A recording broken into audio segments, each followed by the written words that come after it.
Maverick News, the antivirus program for your mind. And now, the Freedom Reporters.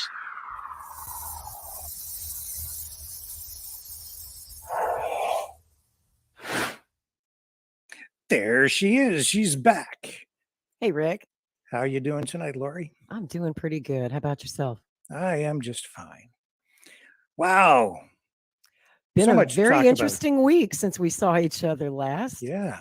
Ooh, Yeah. A lot going on. Yeah, and it continues tonight. Vladimir Putin addressing the nation again, following whatever you want to call that thing that we witnessed over the past few days with the Wagner. Do you say Wagner or Wagner? Wagner. Of course. Pronounced both theys. Yeah, I think the correct spelling would be, or pronunciation would be Wagner, as a reference to the composer that the Nazis liked so much, of course. So, yeah, Putin. Pretty level-headed, pretty calm. Yeah, steady hand. Honestly, I have to say I was pretty impressed with him. Again, I mean, he's a mystery wrapped inside a riddle, wrapped inside an enigma. Thank you, Churchill. Thank you. He is. It's been tricky to figure him out the last few days, even for someone like me who studies him pretty closely. The address that he gave today was a pretty stark contrast to the one that he gave on the day that all this was unfolding 2 days ago. Yeah. Boy, he was mad. I mean, you never see Putin lose his cool. You never see him get angry, but you could see in his eyes that steely determination, and he was pissed. He was just straight up pissed, and who could blame him? Yeah, well, I think that Prigozhin is lucky, honestly. Luckiest man alive. He's now. Lucky to be alive. Exactly. Yeah, alive for now. For now.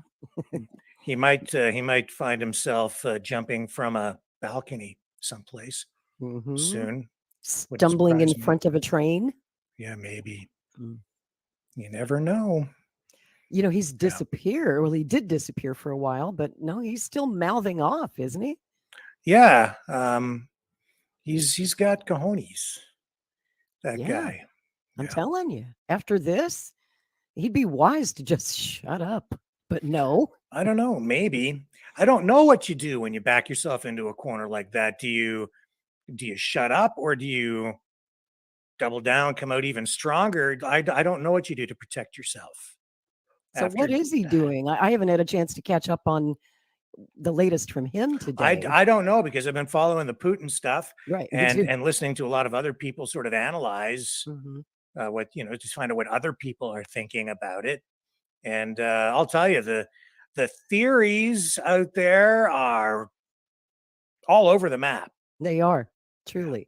Even from a lot of people that I look up to and respect, like Colonel Douglas McGregor. He had some interesting comments about it. Did you see what he had to say?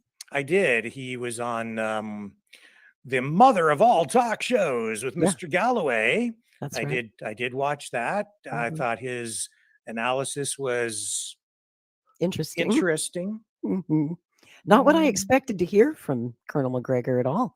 He didn't even want to say that Wagner was a mercenary group, even though it seems to me they clearly are. I hate to disagree with Colonel McGregor, but I have to disagree on that one. Yeah. They're definitely a mercenary group. He can sugarcoat it. I don't know what his reasons for sugarcoating it might be, but yeah, they're a mercenary group.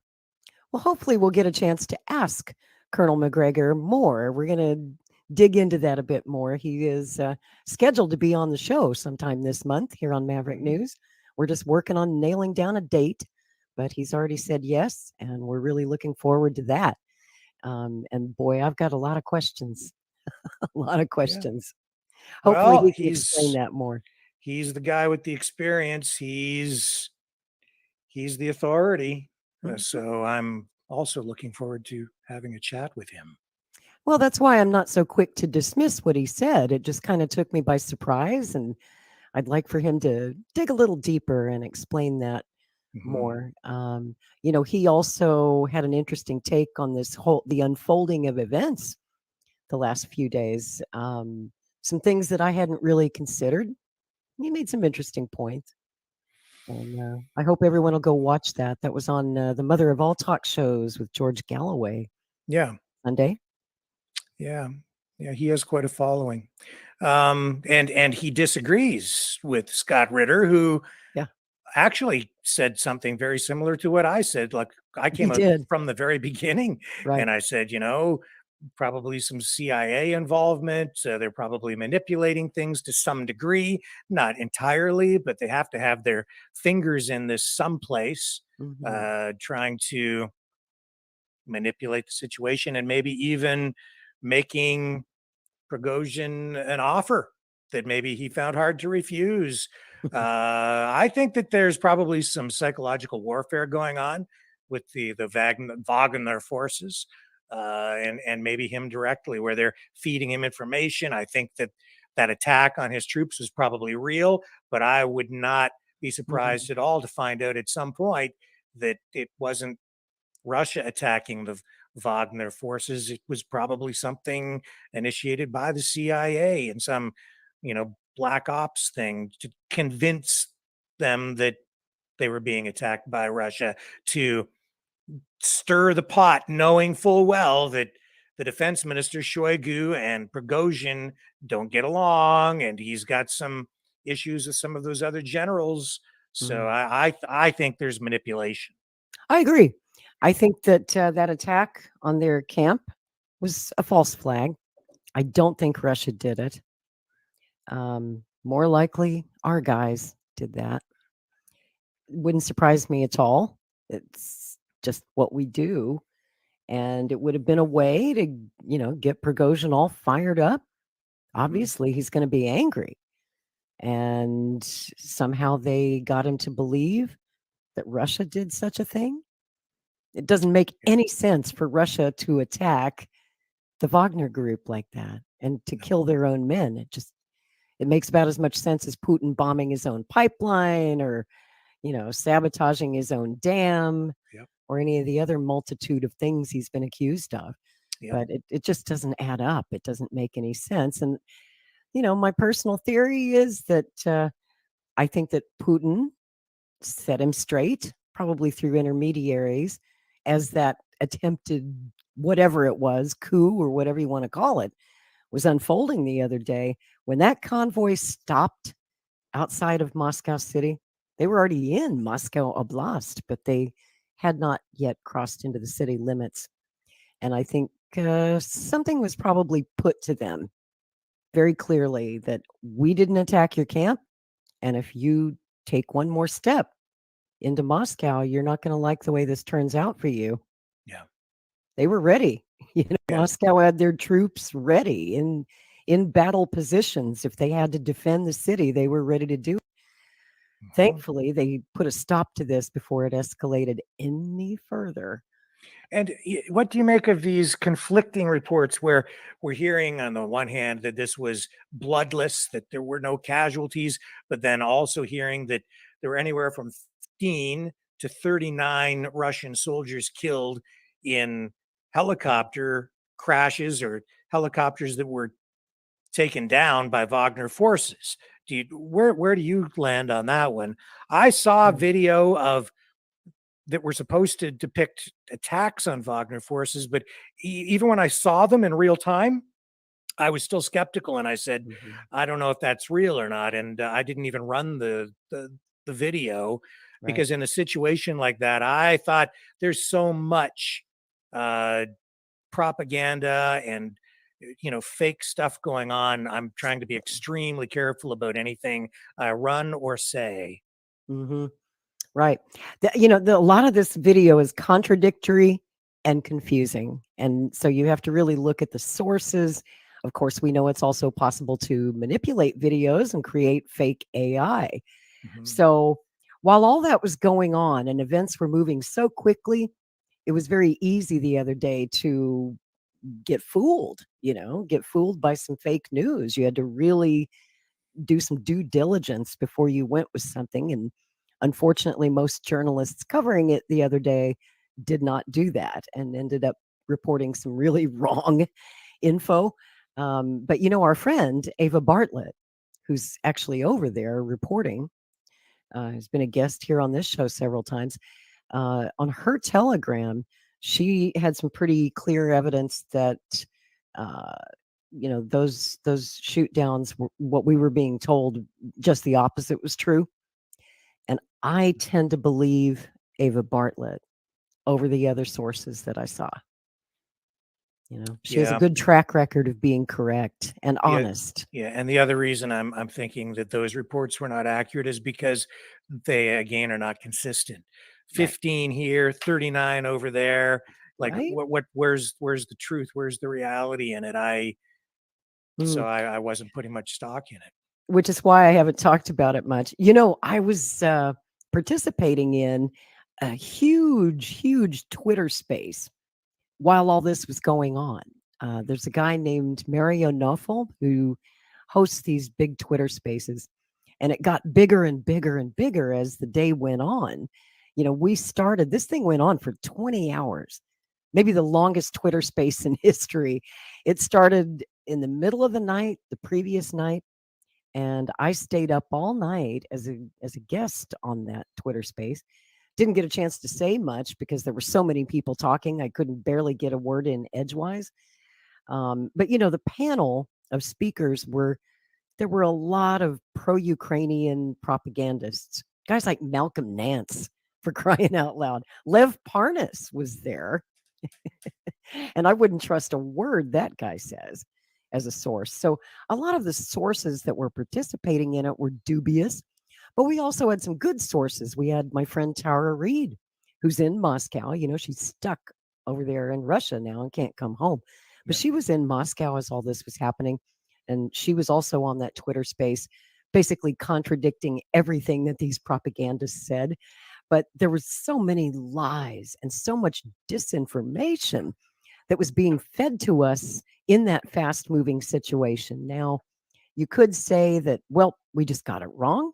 Maybe some people just got bad information and reported it accidentally as true. I mean, as a journalist, when you're covering breaking news, sometimes you can't always verify something before you go on the air with it. So it could be that. But it could also be propaganda that was being fed to us, just out and out lies. Things like, we'll have a new president by tomorrow, or that, they said that a firefight broke out at Rostov. Never happened. Yeah. Never happened. And they were saying that, tonight, they were. I mean, mainstream media here in the West, right there. I'm seeing reports that this is still the beginning of the end for Putin. Yes, they're still saying that. Even though Putin's address today said just the opposite. Yeah. In fact, why don't we take a look? Let's see what Vladimir Putin had to say today in this live address to his country and the world. Here we go. Oh, we have no sound. This civil solidarity has shown that any attempts to blackmail us and to spur internal chaos are doomed. We have shown Supreme Consolidation Society and executive authorities of all levels a firm and clear position of support for the constitutional order was taken by civil organizations, religious faiths, and leading political parties.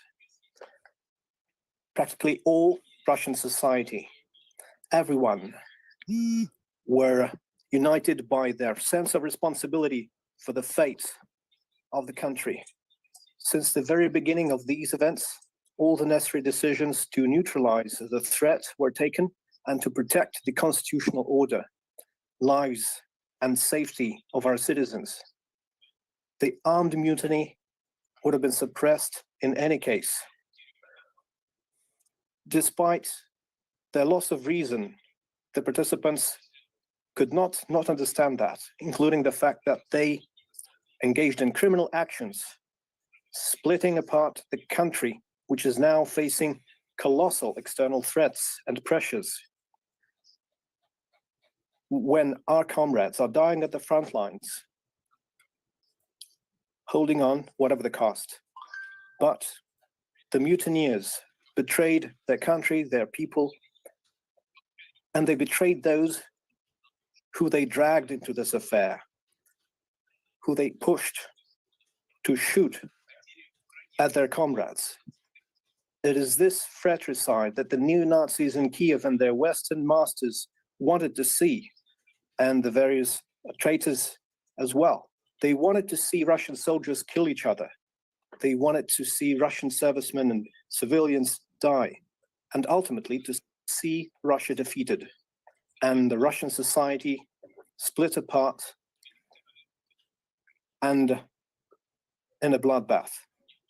They didn't want to take responsibility for failures in the war and with the so-called counteroffensive, but they miscounted. The law enforcement authorities and the military were loyal to their oath and to their people and to their duty. The courage and sacrifice of the pilots who died prevented a tragedy on a national scale. At the same time, we know that most soldiers and commanders of the Wagner Group are also patriots of Russia, loyal to their state. They proved this with their courage in combat, liberating the Donbass and Novorossiya. They were used blindly. They were thrown against their comrades with whom they fought shoulder to shoulder for its future. So since the very beginning, I gave orders to prevent bloodshed, and we needed time for that, including to give an opportunity to those who realized they'd made a mistake to rethink their decision, to realize that they're putting society at risk and that this is leading to destructive consequences as a result of this reckless affair. I thank the soldiers and commanders of the Wagner Group who made the only correct decision and refused to engage in a fratricide and who stopped at the last line. Today, you have an opportunity to continue your service to Russia by signing a contract with the Ministry of Defense or other authorities, or go back to your families. Those who wish may go to Belarus. The promise I gave will be fulfilled. I repeat, the choice is up to you. But I'm sure that this will be a choice of Russia's warriors who realize their tragic mistake. I'm grateful to President of Belarus, Alexander Lukashenko, for his efforts and his contribution to the peaceful resolution of the situation. But I repeat, it is the patriotic spirit of people, the consolidation of the entire Russian society that played the deciding role in these days. This support allowed us to overcome this hard challenge. Thank you for this. I'm grateful.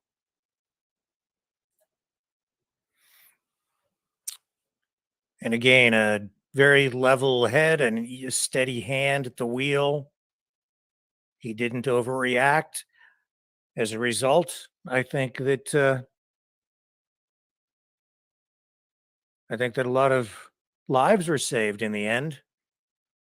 And I think he wound up in a stronger position because he still has those Wagner forces at his disposal, at his service.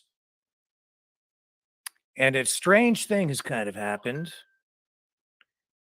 where he has been able to again reinforce his position, strengthen his position strategically, because those Wagner forces are being relocated up into Belarus.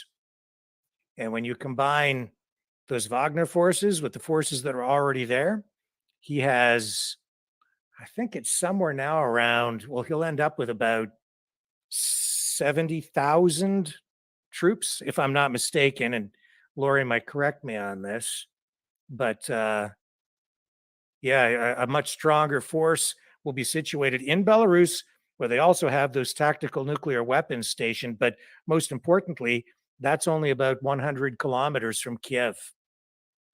So you have this counteroffensive really focused in the south. Now he has these troops stationed, or will soon have reinforced troops stationed only about 100 kilometers from the Ukrainian capital, the seat of power. And while that may not seem like, you could win the war without actually taking Kiev if you want to look at, trying to take the whole country. But if they go in there and they unseat the government and oust Zelensky and the members of the government, it's game over right there. It's like checkmate. True. And then he'll be accused of doing what we do, regime change. Mm. That's what the West will say, which is probably why he has not done that yet. He could have done it long ago. Yeah. Yeah. And when you say that, actually, you're making a very good point. What was, the West was sitting here cheering on a guy that has been on the FBI's most wanted list, for international terrorism, Prigozhin. They've hated that guy since he started Wagner. So they loved him. Then they loved him. And now for a few days, it's like, hey, he's gonna get rid of Putin. And the guy is a thug. He is a mercenary. He has advocated for basically a scorched earth approach to the special military operation. No, he wanted a full scale scorched earth war, just level everything and end it. Right. Kill everything in sight, basically, was what that guy wanted. And the West is like, yeah, get that guy in power, as though he was going to be the guy who was going to replace Putin. I have news for Mr. Prigozhin. Even if he had been successful, if that was actually his objective, was to oust Putin, I've got news for you, man. You would not be the guy sitting in the chair behind the desk. It wouldn't have been him. It would have been somebody else, probably, in my view, somebody handpicked by the CIA. But that's my opinion. And if not that, probably somebody else on the Russian side waiting in the wings who would be there to just claim power and take Prigozhin and say, you stand over there, boy. All probably right. Navalny. That's who they'd like to put in, probably. Yeah, it wouldn't have been Prigozhin. No.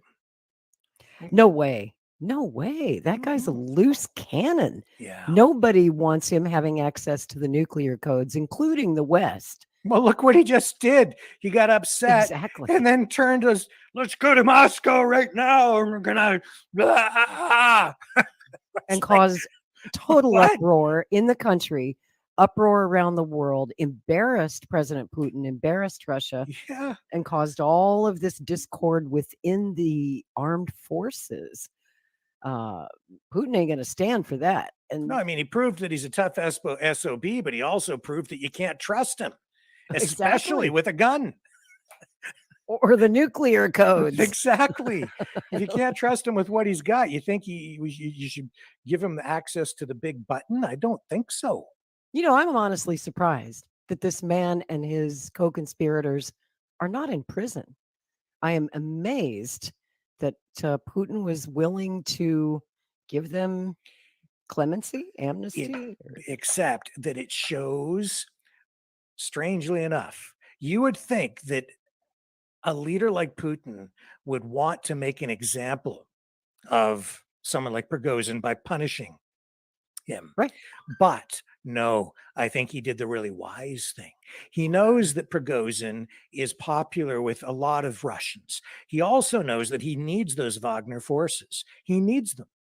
And they have performed and they have delivered on the front lines and they have served their country. So I think he's done the wise thing. He's preserved the strength. He's brought them back into the fold. He hasn't pushed them out. And if he takes out Prigozhin, he takes out the leader of that force right off the top, right? He decapitates that, and that strikes a problem with morale within that private fighting force and leaves them in a state of disarray. There's no organization there. I think what he did was masterful. I think he probably sees that, if he had done that, he'd lose all those fighters and he'd have maybe even a ragtag splintering of the soldiers into smaller groups that might cause other problems. Who knows what the consequences of that might have been? What he did, he defused it. He kept them together as a cohesive unit. He moves them all off, gives them all a chance to become integrated into the Russian military. And there's no more Wagner. Right. He's disbanded that group. So That's now they have two choices. Well, three, I guess. He gave them the choice to go home. Right. If they just want to quit now and go home, he's actually going to let them do that. Or they can fold in to the actual Russian military. Yep. Or they can go to Belarus and fuck off over there. And No. the other unintended consequence, which was a positive for Putin, is that this actually exposed people who maybe were not loyal to Putin. Right. Because they saw what was going on, and anybody that maybe was disloyal, it bubbled to the surface. And now it's like, oh, that guy over there, oh, he was cheering for the overthrow, right? Oh, okay. So now we know I can't trust him, and I can't trust him, and I can't trust that guy. Right. So right. That's one of the conspiracy theories floating around too, is some people say that this whole thing was engineered by Putin as a way to root out the unloyal, the unfaithful. And I personally don't believe that. I don't think that Putin would have engineered such a thing that would cause embarrassment to Russia, that would create an international incident, that would make everyone nervous about what happens to the nuclear weapons.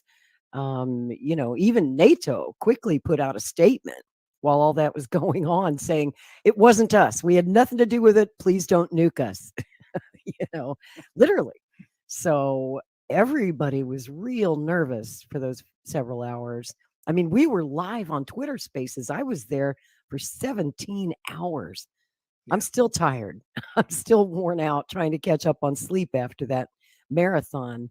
But there's no way that Putin would have ever brought that kind of dishonor upon his own administration or the Russian Federation. There are other ways to smoke out traitors without doing it so publicly. Yeah. So I don't believe that was what actually happened. But you're right. That wasn't the motivation behind anything. Right. Yeah. But as an added bonus, now he knows who's loyal and who isn't. That's right. I think you're right. And so people in the West, the mainstream media over here, they're still trying to suggest that Putin is now very weak and it's showing cracks in his grip on power. But I don't think so. I think he's come out of this as strong as ever and maybe even stronger, honestly. I do too. I mean, in his speech today, and it was true what he said, that the people stood with him. The armed forces stood with him, except for these few traitors. The Russian people are with him all the way. Yeah. I don't think it's changed their perceptions of him at all. And like you said, if anything, it's only made them love and respect their leader more. Now, as Americans, we can't relate to that. I'm sure a lot of Canadians can't relate to that, of actually having a leader who has almost 90% support among his own people. And not only that, people trust him. They trust their leader. We don't know what that feels like in the United States. It's been a hell of a long time since we had a that's why I still stick with this idea that the CIA was probably behind some of this in some way, because most other people in a leadership position who had that kind of power, as soon as they saw that convoy coming toward Moscow, if it had been anybody else, I think they probably would have said, take them out. And then it would have given the West everything that they had been hoping for. And they would have started blowing up the Wagner forces, all of the vehicles. They would have been killing their own soldiers. They would have been fighting among themselves. It might have even started a civil war.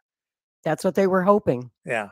So, Yep. I mean, this gave NATO, the United States, everything that they could have possibly wished for if Putin had pulled the trigger and had taken them out. Exactly. And he didn't do it. No, he did not. And much to my Thinking. surprise, now, Thinking.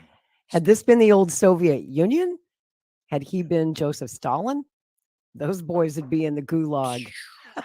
The end of that. They would have been in front of the firing squad, Yeah. right? In no Mhm. time flat.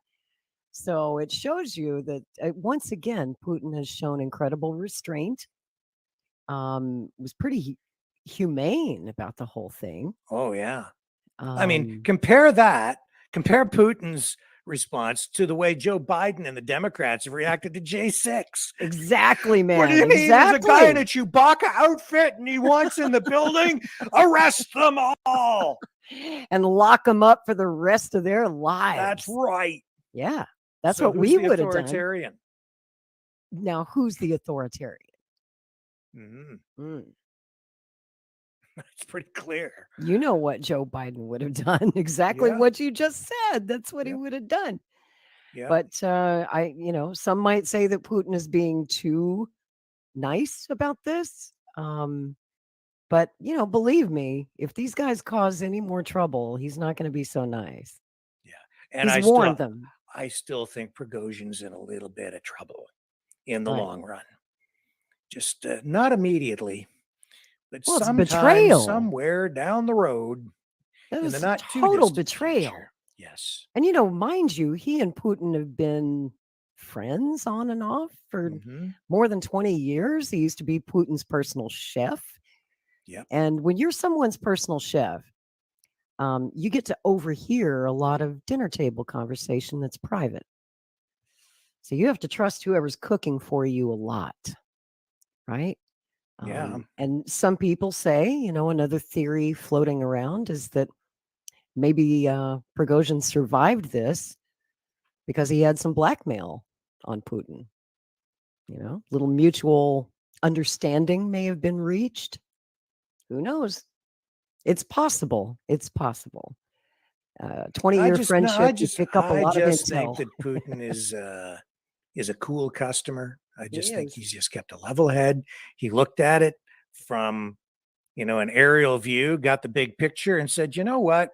The smart thing to do right now is just to defuse it Mhm. and just do what he did. That was the brilliance of it all. He diffused it, ended it within a day, and no real bloodshed. Ended it within hours. Yeah, I mean, it was Quickly. like it was over. Yeah. And his power, his military preserved, the country still united. It was the right way to do it, the proper thing to do. He thought it through, and that he did exactly what he needed to do. Once again, displaying grace under pressure. Yep. As only he can. And that, again, proves him a very formidable foe to the West, to the United States, because they want him to be a hothead, right? Yes. They want to provoke an angry response from this guy, and he will not be provoked. He will not be stampeded. And he kept his head on straight through this whole thing. He was firm and resolute. Certainly that televised address he gave while all this was unfolding was very no nonsense. He made it clear he would not be tolerating this. And that's what he should do. But at the same time, he's not a leader who displays vengeance. Just seeing what people are saying in the chat. He is not brilliant, according to Steve Harvey, Putin, but knows much about this world. Boots on the ground said it was because of the length of time that it's taken. We all make mistakes. Yep, that's right, Rick Laurie. What else are we seeing here? Barron says some have theorized that Prigozhin is actually still on board with Putin and that this is all a setup to get the West to lower their guard. And Choosy says, I don't do friends who are Roman brands. Choosy just gets me every time. He's going to find a way to tie this into the Knights of Malta somehow. Every time. I don't know how, but The viewer neighbor says, what is the United States doing with all of its resources to stop human trafficking, specifically child trafficking? I don't know what the heck that has to do with this subject, but Pretty there you off go. You're topic. on the screen anyway. What else we have going on? Rising Dragon says, according to the National Post on June 25th, I don't know what that's got to do with. I don't know what that is. yeah, I've heard about that story. That's kind of It's a crazy, but that different happens story. in the What U.S. every day. Yeah, I guess this happened up in Canada. flight diverted after two passengers became drunk and started shouting at others. Well, Uh-huh. that sounds like a party to me. What else is new? We do that every day in America. That's right. Seize the day. Wasn't there supposed to be another Russian speech tonight, or is that for today? I think that was the one that Yeah, we just just occurred ran it. Yeah, a couple hours ago. we just showed it Yeah. to you. There you Yeah, go. that was today. That Yeah. was today. Um, So what do you think happens next, Rick, over in Russia? steady as she goes, basically.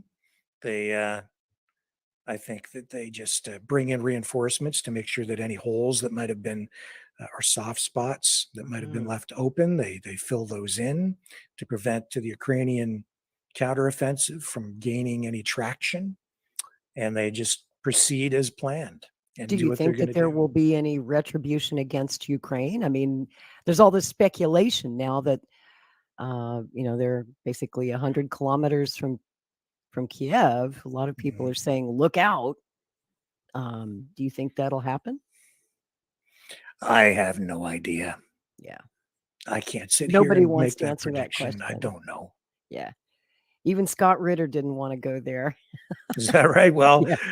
I'm glad I'm at least as wise as that, because he knows a lot more than I do. He's the true authority. I'm just You got to think like Scott Ritter, I yeah, mean, we've just had him on this show enough times now that I think we have a pretty good read on what he's thinking. We couldn't get him on the show this week because he's obviously besieged with requests from media outlets right now who want to talk to him and presidential candidates. Robert F. Kennedy Jr. called him up immediately, which I think is great. I want a presidential candidate who calls Scott Ritter, picks up the phone when something happens in Russia and he wants to know what the heck just happened. I like that he picks up the phone and calls Scott Ritter. I'd much rather have him call Ritter than General Wesley Clark or some of these warmongering former generals who want more and more war. Scott walks a path of peace. He wants nuclear disarmament, and I consider those good things. And I like that he's advising Robert F. Kennedy Jr., but Bobby had him on his podcast last night, kind of an emergency broadcast. He got Scott on the line and said, explain this. And they talked for about 20 minutes. And last night, Bobby put out a tweet plugging the podcast, asking people to listen to what Scott had to say. And guess what happened, Rick? Well, you told me what happened. He ended up taking this thing down, right? He deleted the tweet. Yeah. You know why? Well, I know why, but I'm going to let you say why, because I don't even want to say it because, I have people talk about this from time to time because we have Scott on the program, but I'll comment on it after you explain it again. Again, how many times do we have to do this? We've had long interviews with Scott on this show where he addressed those phony allegations. And, made it very clear he's not what they say he is. That's the tweet that's been deleted. Kennedy put this out last night, and he's just plugging the interview, right? Now, and of course you see at the bottom, this tweet has been deleted. It was deleted this morning. And it's unfortunate because we all know it's fake. Viewers of this show have heard Scott explain this at length. We did an exclusive interview with Scott a few months ago. Yep. We talked for 2.5 hours, maybe 3 hours about it. And he took us back in time and explained from 25 years ago when this whole campaign against him started. And it started when he was weapons inspector in Iraq. And this is back in the late 90s. And Scott was saying, look, they don't have any WMDs. The government's lying to you. And what do you know? Especially it ramped up around 2001, 2002, just as we were about to get involved in an invasion of Iraq over these WMDs that didn't exist. Scott was that one credible voice out there telling the truth. And so they did everything they could to discredit this man. You know, they pulled out all the stops. The FBI was stalking him, his entire family. They set him up in a honey trap. Smear campaign, man. It's all it was. Just a giant Yep. smear campaign. And this whole thing, basically, in my view, to entrap him in with these BS pedophilia charges. I thought the whole thing was ridiculous. And you know, And it's a lie. the first time we had him on the program, I promoted it, and I'll tell you, I got hammered. People were like, "You can't have that guy on the show. He's a pedophile." And I'd already looked at it, and I was like, I don't care like what they've said about him. I said, first of all, if it was true, he's already paid his debt to society. Secondly, he's an authority. He's an expert, and I want to know what he has to say because it has extreme value, regardless of what charges or things he might have, been convicted of even, right? And third, I don't believe any of it because I looked at the evidence, and that was the very first time that he had appeared on the program. So I made a decision that no matter how much pressure was applied to me from people telling me, you can't have that guy on the show, and then they started sending me, emails and links copies and of his video, and I'm mugshot. like, They love to that's show you right. And that. I'm like, whatever, man. Like, I know, I'm well aware. I've already made the decision. I'm not going to let you scare me or pressure me into making an editorial decision like this with information that I know is really predicated on a giant smear campaign, because he was doing the right thing. He was calling out the fact that there were no WMDs in Iraq, and that was a major issue that was embarrassing to the administration, was embarrassing to the US government, and that's why they came after him. That's why they treated him the way that they did, and it's beyond unjust what they've done to the man.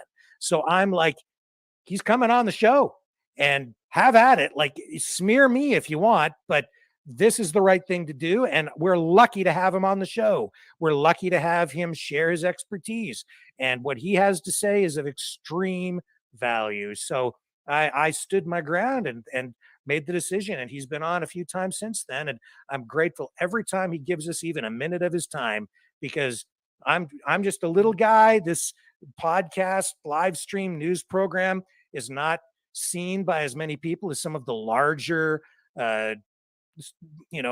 live streams and podcasts out there. We have an audience, but not as big as Fox He routinely News. goes on shows a lot bigger than this one. Yes, But I think he so- kind of likes us here at Maverick News, and so he Yeah. keeps coming back. And we love Scott. Yes. I thank you, Rick, for having the courage to stand your ground, to stand by Scott Ritter when so many others have turned their backs on him, and he's radioactive. He's been radioactive for more than 20 years, and so a lot of public figures, media people, they're afraid to interview him now because, and this is why. What just happened with Bobby Kennedy's tweet is exactly why, because I know from my own experience, every time I tweet about Scott, every time I upload a video, one of our interviews with Scott, I get hammered. All these NAFO trolls and the pro-Ukrainian Nazis and all of these in the CIA bots. A lot of these accounts that post comments are very suspicious. They don't look like they're human You know, there Mhm. just aren't that many human, but you'll get swarmed with Well, I mean, hundreds, there were thousands of there were them. people in the chat tonight, right now. As soon Yep. as you mentioned Scott Ritter, a Here they come. couple of people mentioning the whole thing, and it's like, yeah, every time. But I know basically what the time. truth is, you know, Yep. and I'll stand with him any day of the week. Me So, too. Me too. yeah, Unless he's a unless good Scott guy. Ritter eats a baby or shoots a dog, I'm not going to turn my back on him. Scott's my friend, and Yeah. that's that. And I stand by my friends. But I'm going to tell you the truth, Rick. I am pretty disappointed Mhm. in my guy, Yeah. Robert Kennedy Jr., for deleting that tweet. Yeah. Someone should have warned Bobby, and maybe they didn't. Maybe he didn't know that if you How could, tweet but that, you're going to get attacked. man, come on. Like, this is the thing with all these people running for president, though. Like, Mm. I'm amazed at how sometimes how little they know, Right. How could you not know? how they flip flop on things, Mm. how ill prepared they are going into this campaign, how Yep. unorganized they've been. Not just like all of them, really, to a large degree. Yep. All the challengers. Every last Trump's one got of a 'em. well-oiled machine. Biden's got the DNC machine behind him. So they've Mhm. got it down because they've been through through the process a lot of times. Mm. And they've got the money and the organization, and it's a template for them. But all these challenges, you want to be the president of the United States, you better have your act together, man. You better know your subject matter. You better have those issues nailed down. You need an organization. Like, I can't believe Hmm. how you you need to know what you're going to say, and you have to And you have look to ahead. anticipate what the pushback will be. Exactly. So You you know? know what response you're likely to get before you say something Right. in that position. Like just like the Roger Waters thing. You know, he should have known that Roger's controversial before he put out that tweet supporting Right. Roger, Yeah. knowing he was going to get backlash. And then he had to do the embarrassing thing, which was Yeah. to delete the tweet, which doesn't make him look good. Yeah. And it looks bad when he throws Roger under the bus like that. And I did not like seeing him throw Scott Ritter under the bus. Yeah. I really thought that Bobby would have known better. And surely before he put out that tweet, someone should have told him, if he didn't know, that look, you're going to get swarmed by the NAFO bots. You're going to get swarmed by the CIA people.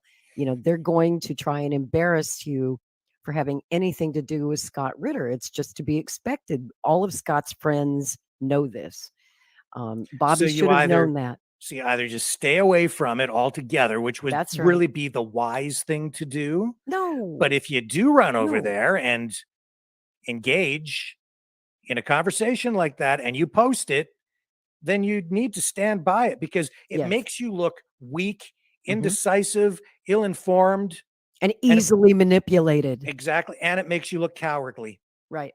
So is I that the agree. kind of guy you want to be president? Well, I mean, I still like him, but Mm. is that what he's going to do when he's the president? Every time somebody applies pressure on some issue, he's afraid that he might not get reelected. So he flip flops and starts deleting stuff and backtracking on things. We can't have somebody like that. That's not true leadership. That sounds like Donald Trump. In some respects, yeah. Let's not forget during the 2016 campaign when Trump was all, I love WikiLeaks. Yeah, And then he throws Julian Assange in prison. And then he's asked about it. And he goes, Wiki what? Wiki who? Oh, never heard of him. Don't know anything about him. they're Well, you all loved them these before. freaking politicians. I mean, Mhm. you know, Mhm. I understand being pragmatic. I understand how you pick and choose your issues, but once you commit, Then you're like, committed. you're committed, and Yep. you don't flip flop, you don't delete, because it makes you look even worse. Especially a good man, an honest man like Scott Ritter. Yeah.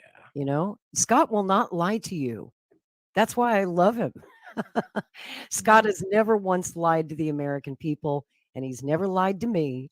And what he said to Bobby in that interview, he wasn't kidding. He wasn't lying. And as usual, he's correct. Scott has a way of being right on the money. Scott correct. Ritter for president. I wish he could run.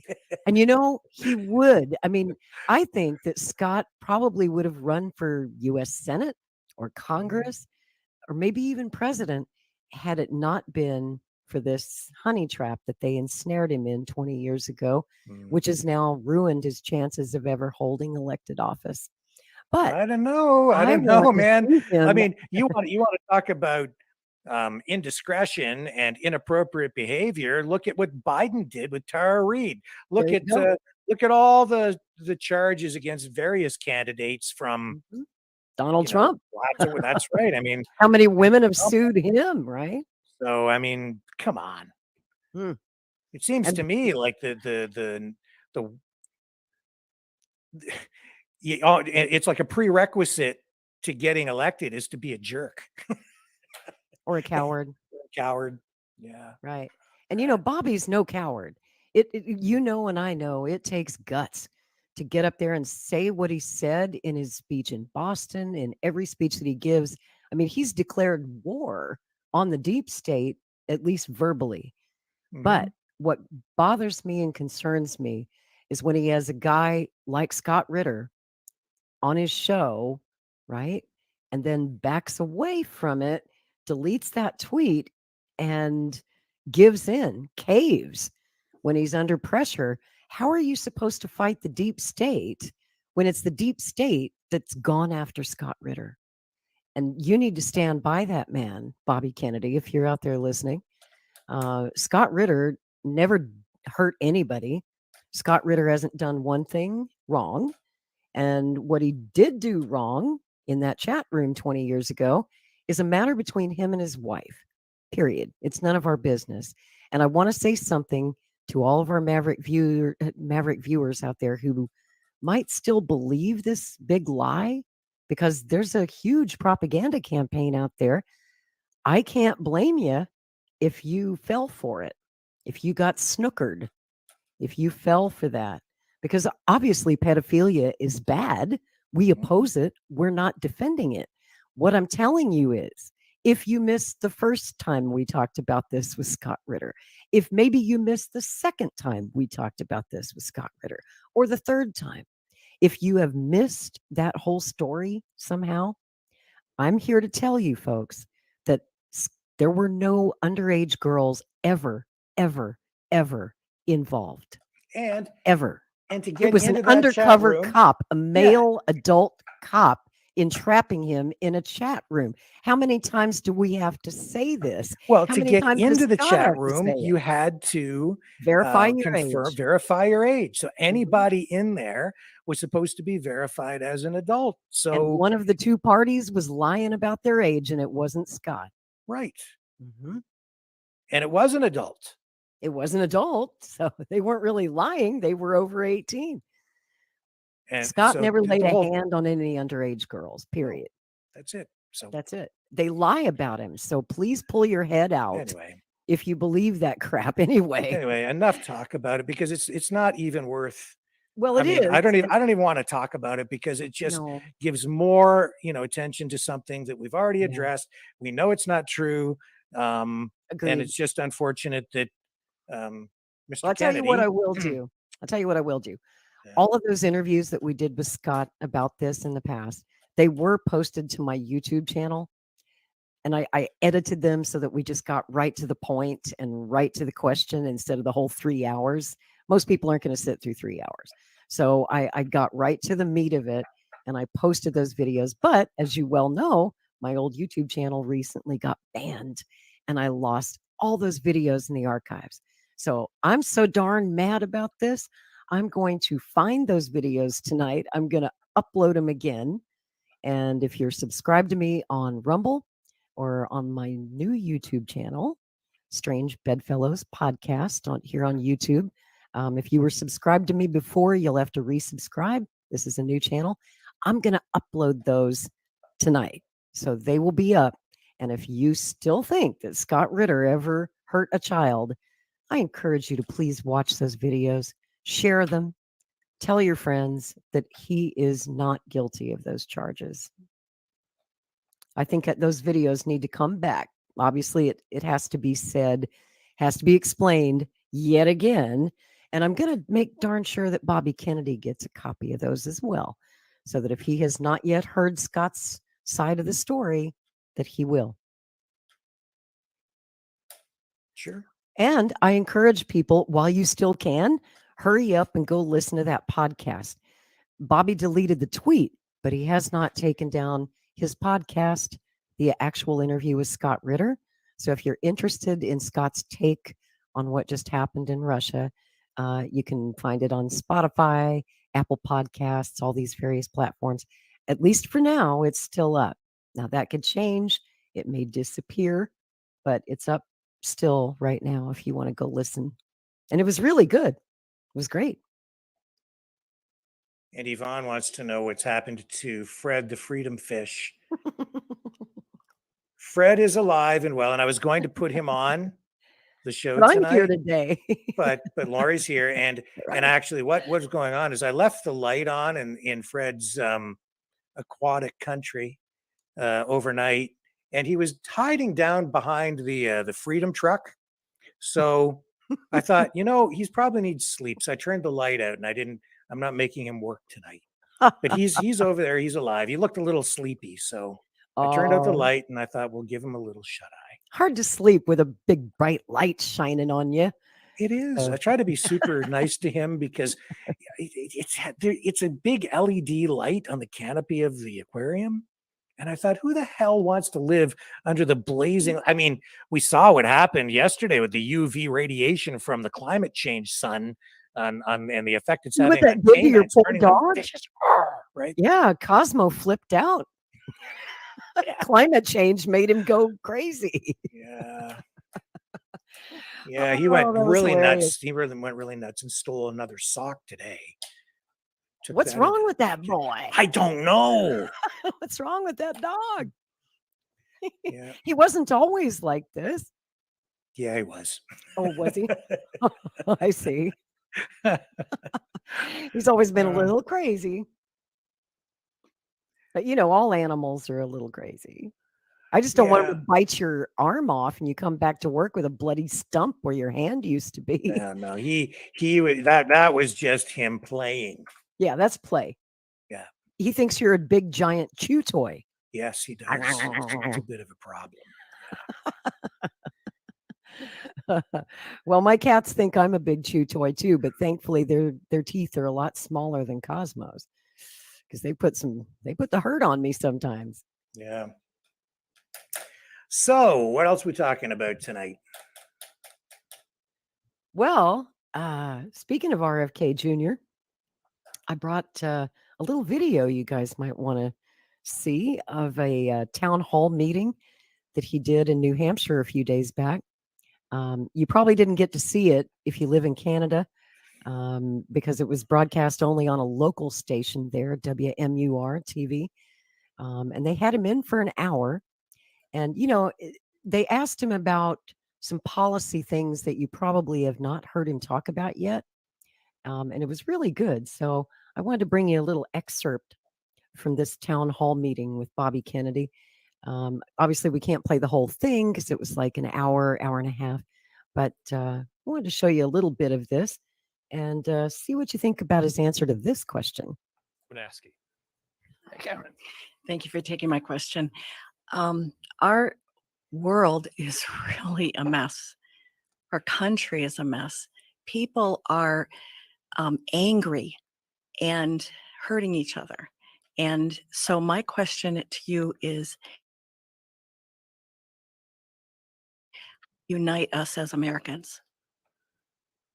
The question is, how would I unite people and sort of end the polarization? My dad had faced the same thing when he ran for president against the sitting president of his own party, the same as I'm doing, in 1968. And my father and he succeeded in uniting the country. The day that he died, he won the most rural state in our country, South Dakota, and the most urban state, California. And he had succeeded in bridging that gap. And this was at a time that was almost as polarized as we are today because of the Vietnam War, civil rights, our cities were burning. The National Guard was federalized and was shooting students on campuses. So it was really a very, very hard time in our history and nearly as much polarization. My father did this by telling the truth to people, and he was he was running at a time when he decided to run, he was running for moral reason. Because of the Vietnam War, he did not believe that he didn't want to run. He didn't think he could win. He was going to sit it out, but he worried that somebody would put a microphone in his face and say, "Are you for Eugene McCarthy?" Who he did not like, who he saw was in the tank with the insurance companies, or Lyndon Johnson, who he couldn't support because of the war, or Richard Nixon. And he couldn't support any of them. And so he felt like the only thing he could do that was honest and forthright was to run himself, even though he had no chance to win.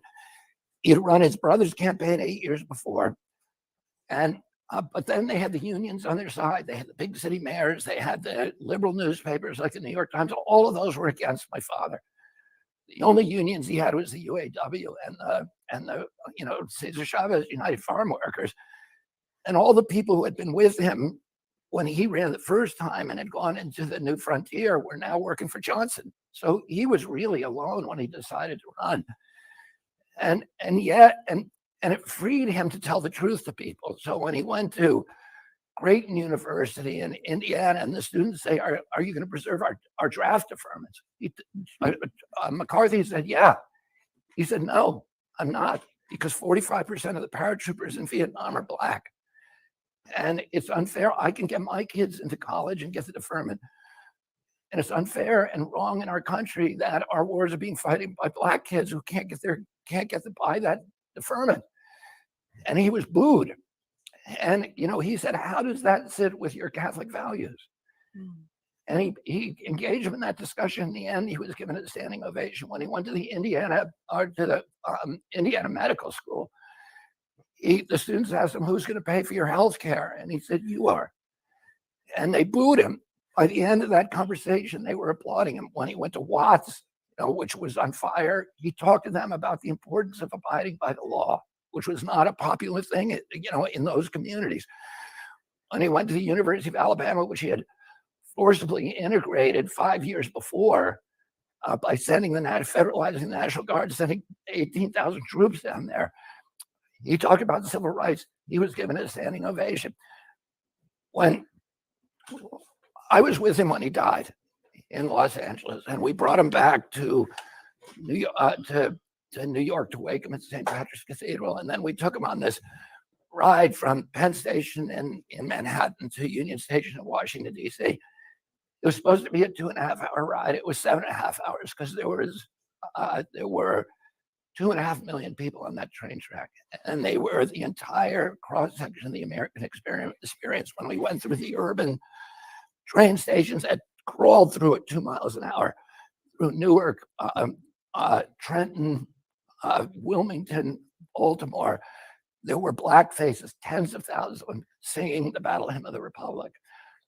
In the countryside, there were whites, there were Catholics, there were rabbis, there were priests.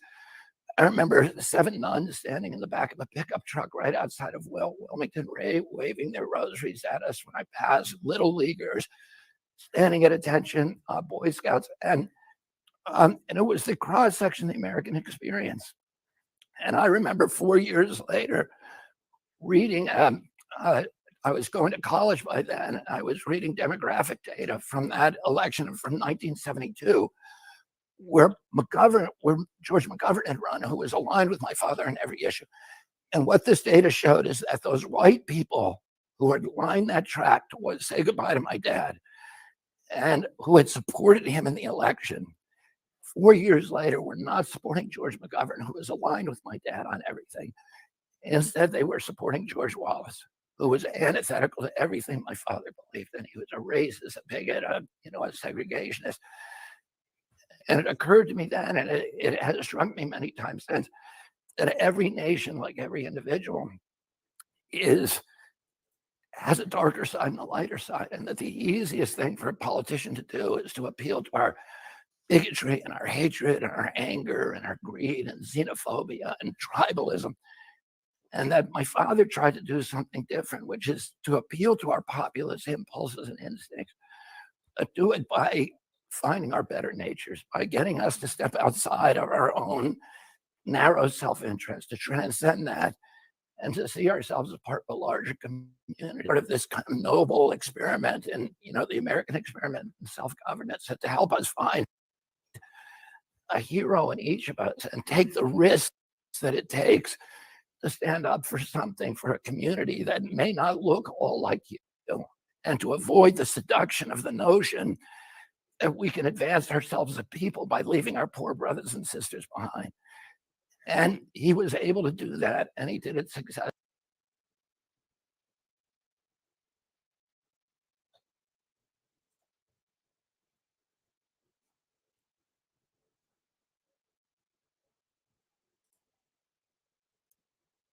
Oh, did we lose Kennedy?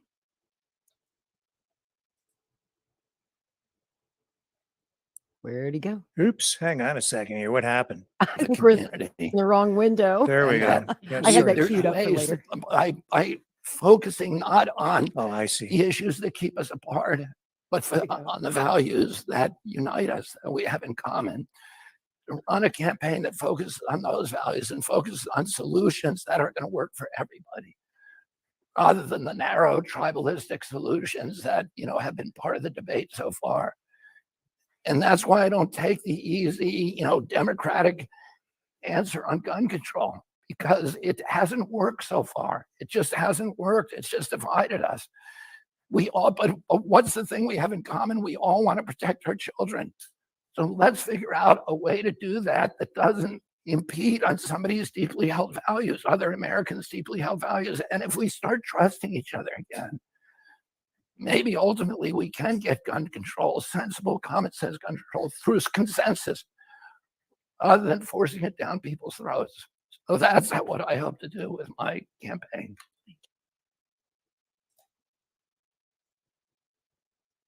Okay. That's better. What do you think? I hope you guys were able to, well, you know me, I'm pro Second Amendment all the way. And I always cringe when I hear Democrats talk about common sense gun control, because there's really no such thing. In my opinion, any restrictions on the Second Amendment are an infringement. And I'm hardcore about that. He's not going to convince me. But we've brought him closer to our libertarian position or our conservative position on the Second Amendment. He used to be for all kinds of gun control. And now he says, as a presidential candidate, that even though he's for gun control personally himself, he has no intent of infringing on our rights or taking our guns. He respects the entire Constitution, the entire Bill of Rights, every amendment, including number 2. So that's a position I'm okay with. As long as you just don't infringe, we're good, buddy. And you can have your own personal feelings about gun control. And there's something I should point out, too.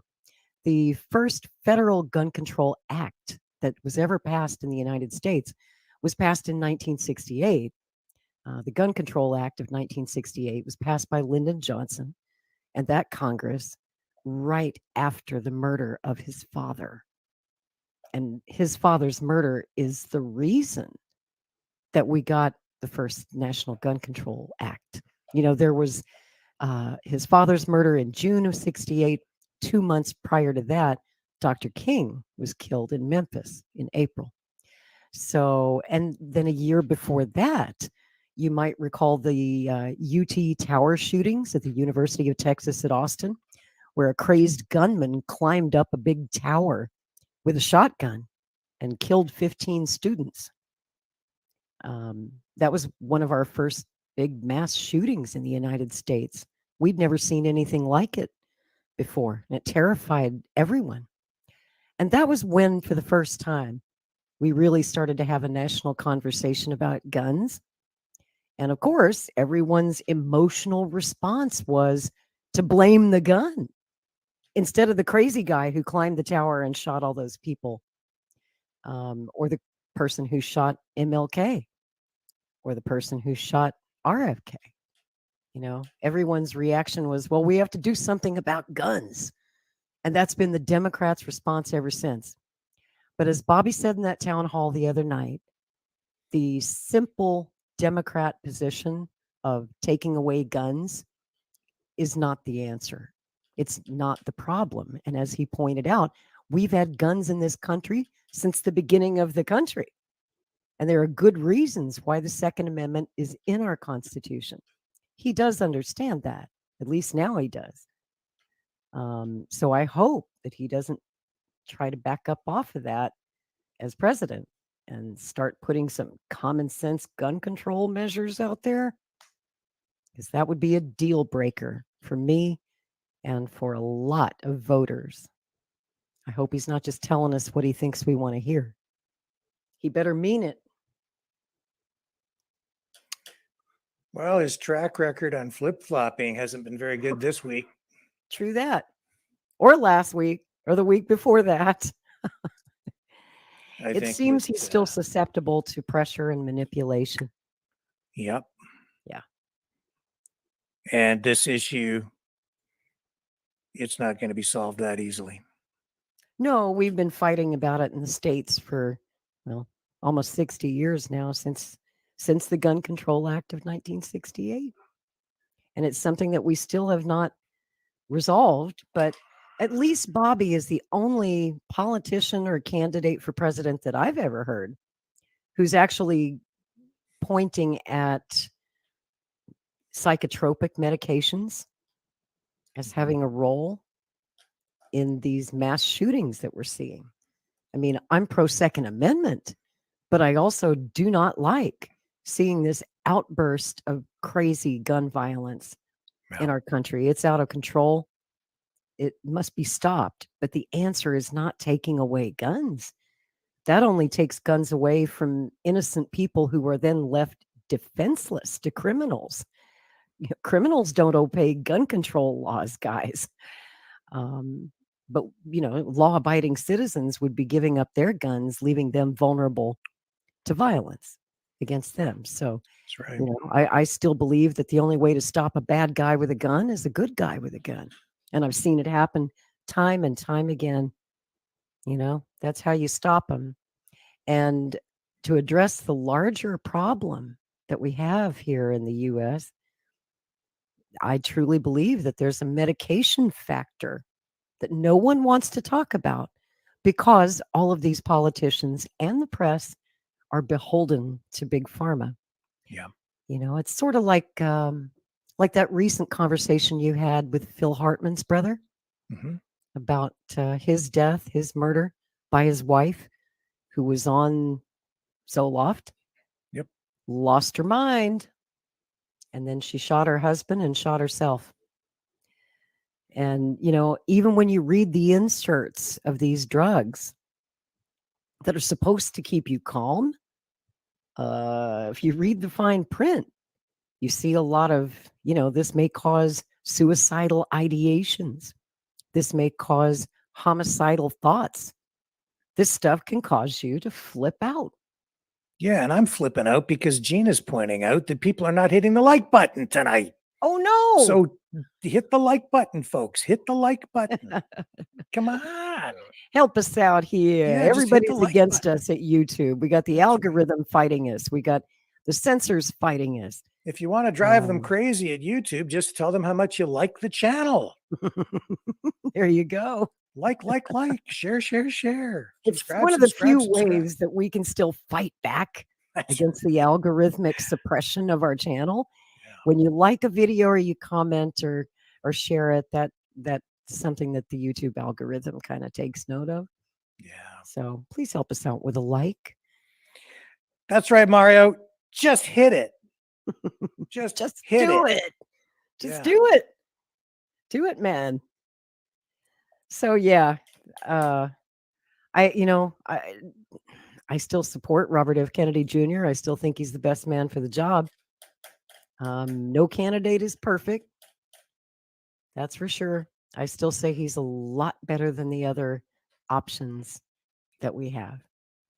And he's learning his way.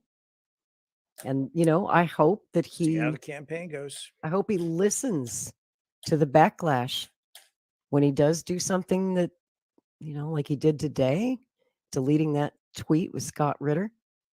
I hope he'll listen to people also who support Scott Ritter, not just the ones attacking him, but those of us who support him and adjust course correctly.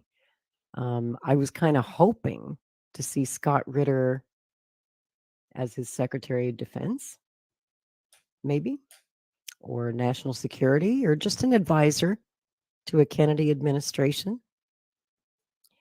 That would sure make me feel a lot better about our foreign policy if I knew that a guy like Scott Ritter was serving the president. Well, that's the question to ask. Like, who would actually be in his administration? Mhm. That's the other, that's the the thing. litmus test. Yes, and Mhm. nobody even really asks those kinds of questions Mm. of these candidates. It's like, I like that Mhm. guy, but even Trump, when he got elected, Oh yeah, it was remember? like he didn't have anybody sitting on the bench. He had to go and fill those positions with people from the swamp. Yep, and he did. Yeah. He did. And yet, no one. You're right, Rick.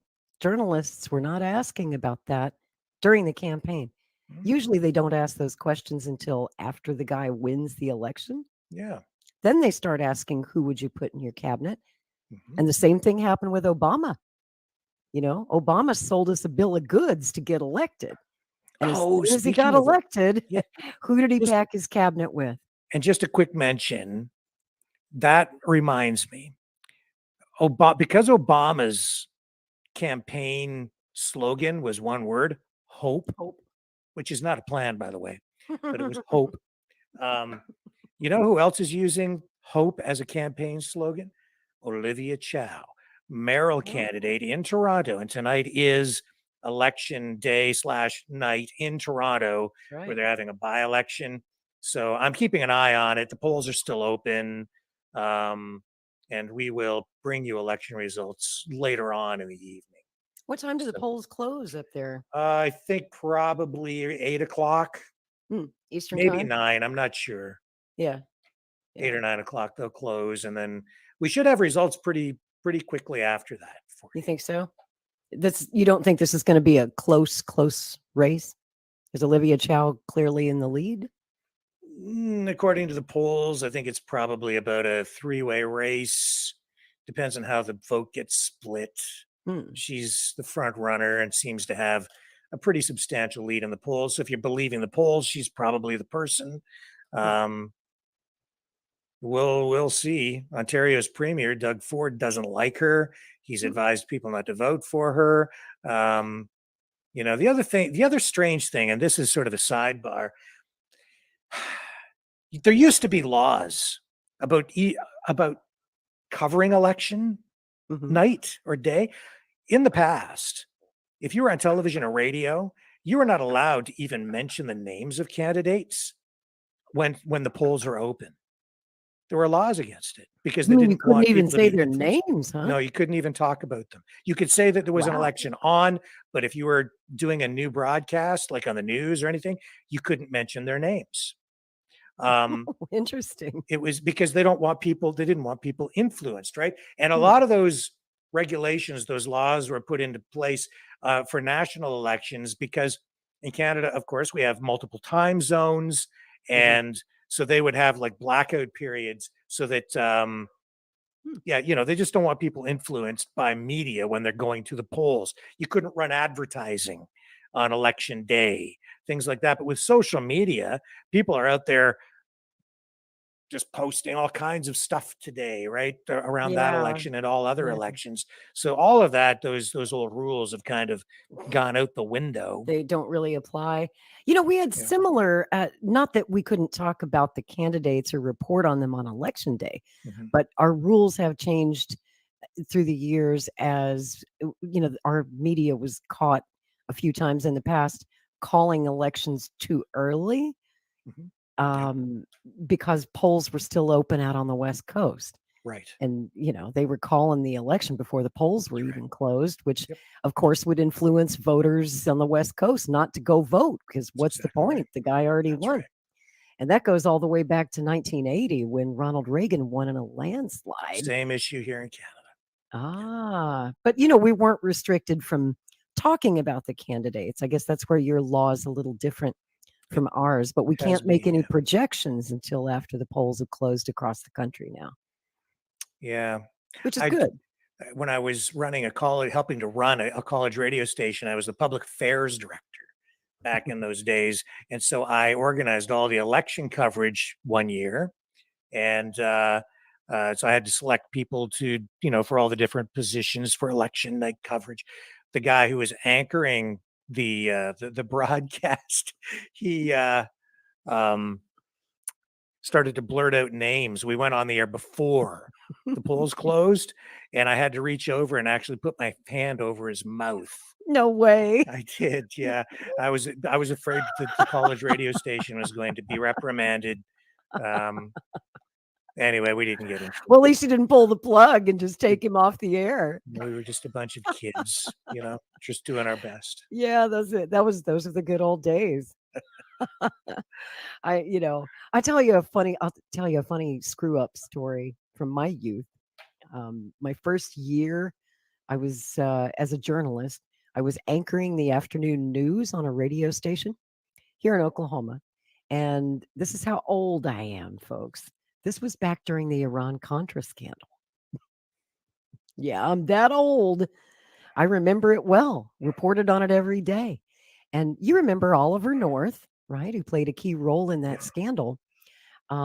Some local group sent me a press release saying that Oliver North was coming to Oklahoma City and he was going to give a speech, which would have been very newsworthy at the time. The whole world was watching Oliver North and his congressional testimony and this and that. So I made the mistake of going on the air and announcing that Oliver North is coming to town to give a speech before I had checked it out to make sure it was legit. Oops. Live and learn, because as it turned out, that was fake news. And our station was embarrassed. I embarrassed us by going with that story before I'd checked it out. So it taught me a valuable lesson. Don't say anything until you're damn sure that a press release is legit. Just because it's a press release doesn't mean it's true. And no, That's right. Oliver North was not coming to Oklahoma City to give a speech. It's all bullshit. So, sometimes we do some fake news without realizing it, right? Or it's an honest mistake. Yes. Not every journalist is out to deceive you. Sometimes we just goof. And I goofed that time. What is this you have on the screen? Do you need to bring something up on the screen? Is that another story? Yeah. What is I that? wanted to show you. That's my latest Twitter poll. Oh, And it's still open if you guys want to vote. Rick and I, we've been talking about doing a Twitter space together, kind of a Twitter space version of Maverick News. I don't know if you guys like Twitter spaces, but I do them a lot. I host Twitter spaces pretty often, and they've been pretty popular. A lot of people listen to Twitter spaces. So we just, you just kind of pick a topic and go. And I like it because it's sort of like the call-in portion of the show here, where we take phone calls and hear what's on people's minds. But on Twitter spaces, there's no charge to use the phone. We don't have to pay to use the phone. You don't have to pay. All you have to do is get on Twitter. The only thing is, folks, if you'd like to participate in these Twitter spaces, and this causes some confusion sometimes, to be able to speak, you have to use the Twitter app on your phone. It doesn't work on a laptop or a PC. You can listen, but you can't speak. So if you'd like to be involved in the conversation and you'd like to speak at the space, be sure to use your phone and not your PC, because that's something Twitter just needs to fix. They haven't fixed it yet, that you can't speak on Twitter spaces on your PC. So I asked a question. I said, what topics should we cover on our next Twitter space? And I threw a few ideas out there. Twitter only gives you 4 options on these polls. So I asked, do you want to talk about the Russia coup attempt, or RFK Jr., or Julian Assange, or other? If people had other ideas, they could drop a comment. And wow, look at that. Julian Assange wins by a mile. 43.5% want us to talk about the Assange case, which is coming to a head right now. And I think that's why so many people want us to talk about it. His extradition is imminent any moment now. He has pretty much exhausted every opportunity for appeal. As we expected, the British courts and the High Court don't want to hear his appeal, and he's been denied time and time again. So it looks inevitable that any minute now they're going to send him over here to the United States. And we know that that is probably a death sentence for Julian. I honestly don't think he will survive. I think he will be Epsteined. If I can just be honest, I think they're going to Epstein him before he ever sees the inside of a courtroom. Even if he does get to trial, it probably won't be a fair trial, because in the Eastern District of Virginia, no national security case has ever been won by the accused. The government always wins. It's like playing craps in a casino. The house always wins. And I just don't see that Julian will get a fair trial. And who knows, he might even end his own life rather than go through that, or face prison in the United States where he will be tortured and treated less than human. So Julian's birthday is coming up, July 3rd. That might be a good time to schedule a space, or shortly before that, because wouldn't it be just like the US government to extradite the guy on his birthday? I honestly expect them to do that.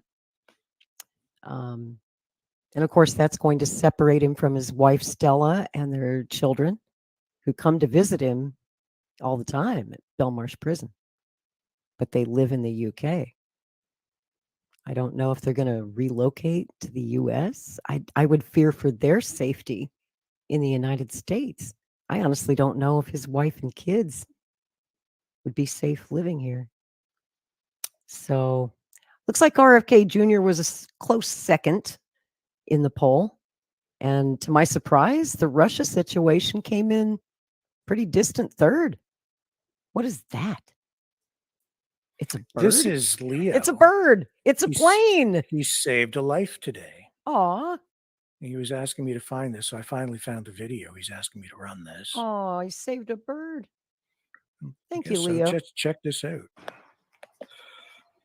Just heard a great big thump at my window, and this hawk flew into my window. Didn't break the window. Shaw, it's alive. It's up. It's Poor up. baby. But he was knocked out for about a minute, still breathing here on my front porch. I think he might have Aw. broke his wing. Maybe. This is a beautiful bird. Look at the talons.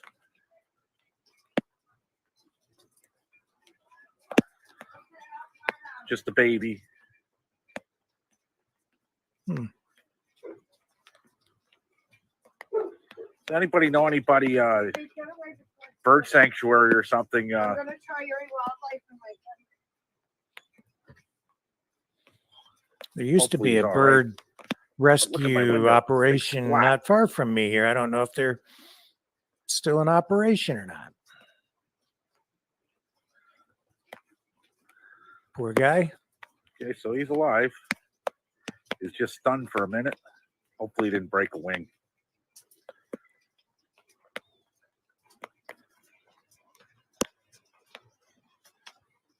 Yeah, beautiful bird. It was just, I thought it was dead. It was still breathing. I came out here for a second. I thought, I don't know who to call.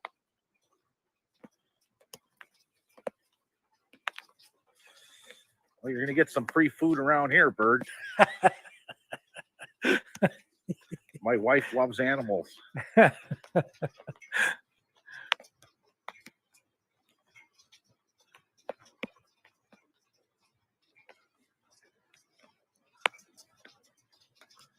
What do you Beautiful feed? bird. What do you Heard a feed big hawk? thump. I think my wife off the couch. Somebody throw something on one of our windows. It came out on the front porch. I'm looking. So, You feed him some hawk chow. if anybody knows any bird enthusiasts where we could put this bird, Don't show this video to any woke neoliberals, or they'll just blame it Beautiful on climate bird. change. Hopefully he's all right. I'm staying out here because there's neighborhood cats that'll be all over this one in a heartbeat. Yeah. Looks like a broken wing. It's been raining here for the last couple of days. Big storm last night around here. No wonder he's disoriented. Hopefully he's all right. Can you mend the broken wing? I don't know. I've never broken my wing. It looks like it's all dislocated. It's like he has his wing out to the side. What do you do with a But the hawk? talons on this thing, wow. You should just make him a pet. Teach him how to, do all the flying around. Chicken trick hawk, stuff. I think. If I do remember.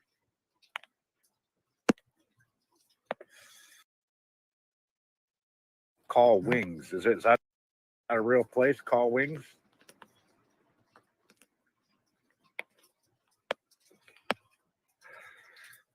This ain't the first time a bird flew into my glass. I had to replace it one time.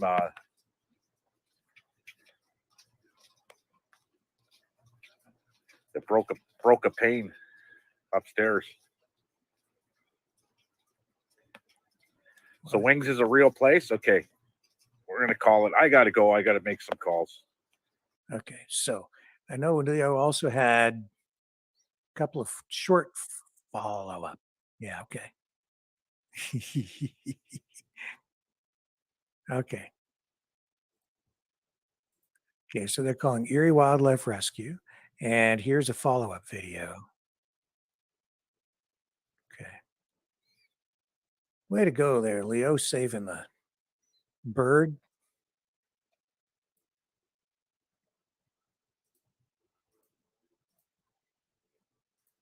You got to get him some hawk chow.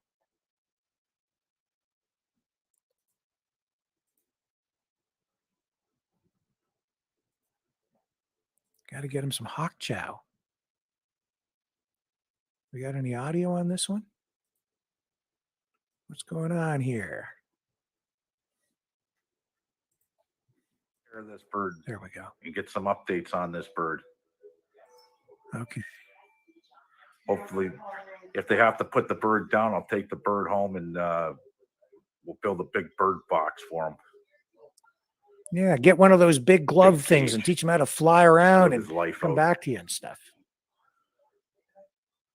I don't know how to do that. I don't know what prevents them from flying away. I guess because they get used to getting fed. All I got for seeds are pot seeds, and I don't think he wants to eat pot seeds. This guy likes to eat meat. He's a meat eater. Yeah, don't let the cats get near him or he'll eat the cats. Stay tuned. Okay. What happened there, Leo? What happened with just tell me in the chat. Is he going to be okay? Like, what's the deal? And he flew away. Did he fly away? I don't know. I'll wait for Leo to respond in the chat. Anyway, you're still there, Lori. I am here. Poor baby. Yeah. Maybe it's climate change. Well, Made that's the what I birds was- flip out. No, Yeah. they fly into glass all the time. That's what they do. He's just trying to get in the house. It's like, hey, it's raining out here. Let me in. Boom. Flew right into the glass. Hate it when that happens. Poor thing. Yeah. Beautiful hawk. Yeah. Wow. I think Leo's got himself a new pet. What's he going to do with it? I mean, I guess get him fixed I'm just waiting up for him and- to respond in the chat. Leo, did you have to keep the bird or did you get what happened? After I jump off, I got to leave at 8:00 for another interview. But maybe Leo can hop on and tell you the story. Oh, he says there's more video. Yeah, there is another video. So Got one more? got one more. Here we go. Great ending to a great story. He says here. Okay, so here we Oh, go. cool. We're gonna find out what happened. One more video. Yeah, The saga of the hawk. he's back. And you know why? This is So his wings news. are flapping. I don't think it's a broken wing. That's good. Yep, he wants out. Okay, how do you open this, babe? He's rejuvenated. He just needed a little rest and a little hawk chow. He wants freedom. It's freedom bird. Freedom hawk. Born free. It's flapping its wings. I don't think the wings are broken. Good. He's scared to We're gonna come see. out. Yeah, I dare you to reach in there. Mm-mm. Not if There we you're go. alone. There you go. Oh, that's awesome. He's gone. Bye-bye. Way to go, man. USS Kitty Hawk. It wasn't broken wings. Awesome. Fly, bird, fly. What an awesome video. Wow. Yeah. Awesome. Just awesome. I love it. There's your update on Kitty Hawk or Tony Hawk, whatever hawk you want to call it. How about love it. Hubert?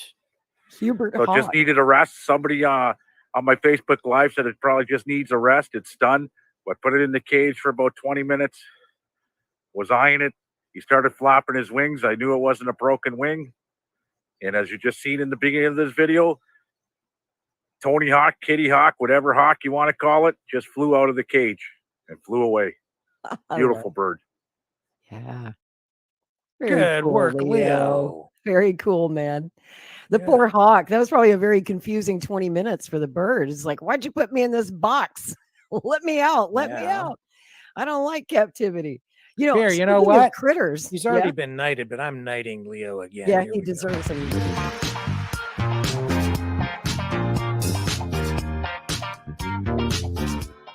We, the Maverick family, do hereby dub thee an official Maverick Knight, freedom fighter extraordinaire. May your courage and devotion to freedom and truth become a shining example to the people of our world and the Maverick universe. Maverick News. The world is watching.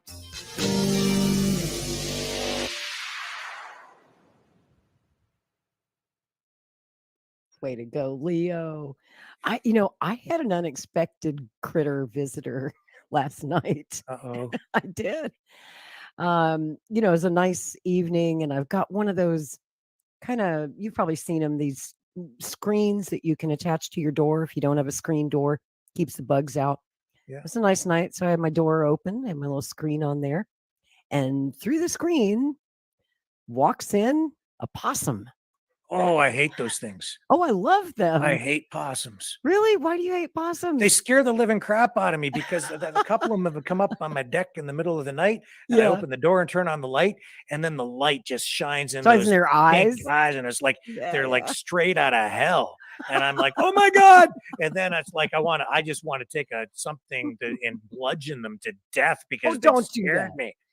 No, don't do that. Don't kill the possums. I went to Possums are take sweet. the recycling bins one night, and there was a possum in one of the bins, and it was like he Mm. jumped out at me, and I was like, "Holy crap!" And he was like, he didn't actually jump, but like his head popped up, and I was like, "Possum thing in the evil hell possum in my oh my God, I hate those Hell things. possum. They're like huge, giant, pink-eyed rats." Yeah. Well, it's a good thing it wasn't a raccoon. Now, raccoons are evil. Yeah, they'll mess you up. But possums, they're actually really sweet. They won't harm you or your pets.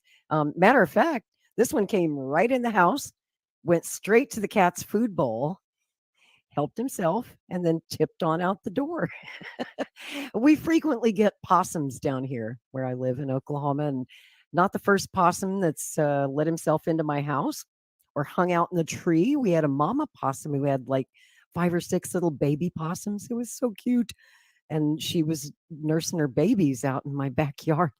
But this possum just walked right in. And, my cats, they're not scared of him. They don't try to start a fight with a possum. That wouldn't be a good idea, but they're cool with it. The cats saw the Okay. possum walk in and eat their food, and they're like, okay, hey, possum. And when he left, they're like, bye, possum. Well, they still creep me out. But they are creepy looking. They look a lot scarier than they really are. They won't hurt you as long as you don't try to hurt them. But they ain't scared of people, and they ain't scared of cats. They'll just walk right in your house. Yeah. I have a picture I can't show it to you because I don't have it handy, but I have this great picture from a couple of years back where a possum came in and climbed up somehow on the top of a door frame. And I got a picture of it clinging to the top of the door frame. And when I snapped the picture, the flash made his eyes glow. So he looked really scary and demonic. You know what else hangs upside down? Vampires and bats. Bats. I Oh, freaking hate yeah. those things too. Woo! I lived in Austin, Texas for 25 years, which is the bat capital of the Southwest. Might even be the bat capital of the world. We've got millions and millions of those Mexican free-tailed bats, and they hang out under the Congress Avenue Bridge, which is a tourist attraction. People come from all across the world to visit Austin, and at sunset every night in the spring and summer months, people gather by the Congress Avenue Bridge downtown and wait for the sun to set. And when it does, millions of these bats come flying up under the bridge, and there's so many of them that the sky will turn dark. You would think it's night outside. There's that many of them. It's really cool. It's pretty cool. But, in the summertime down in Austin, there are bats everywhere.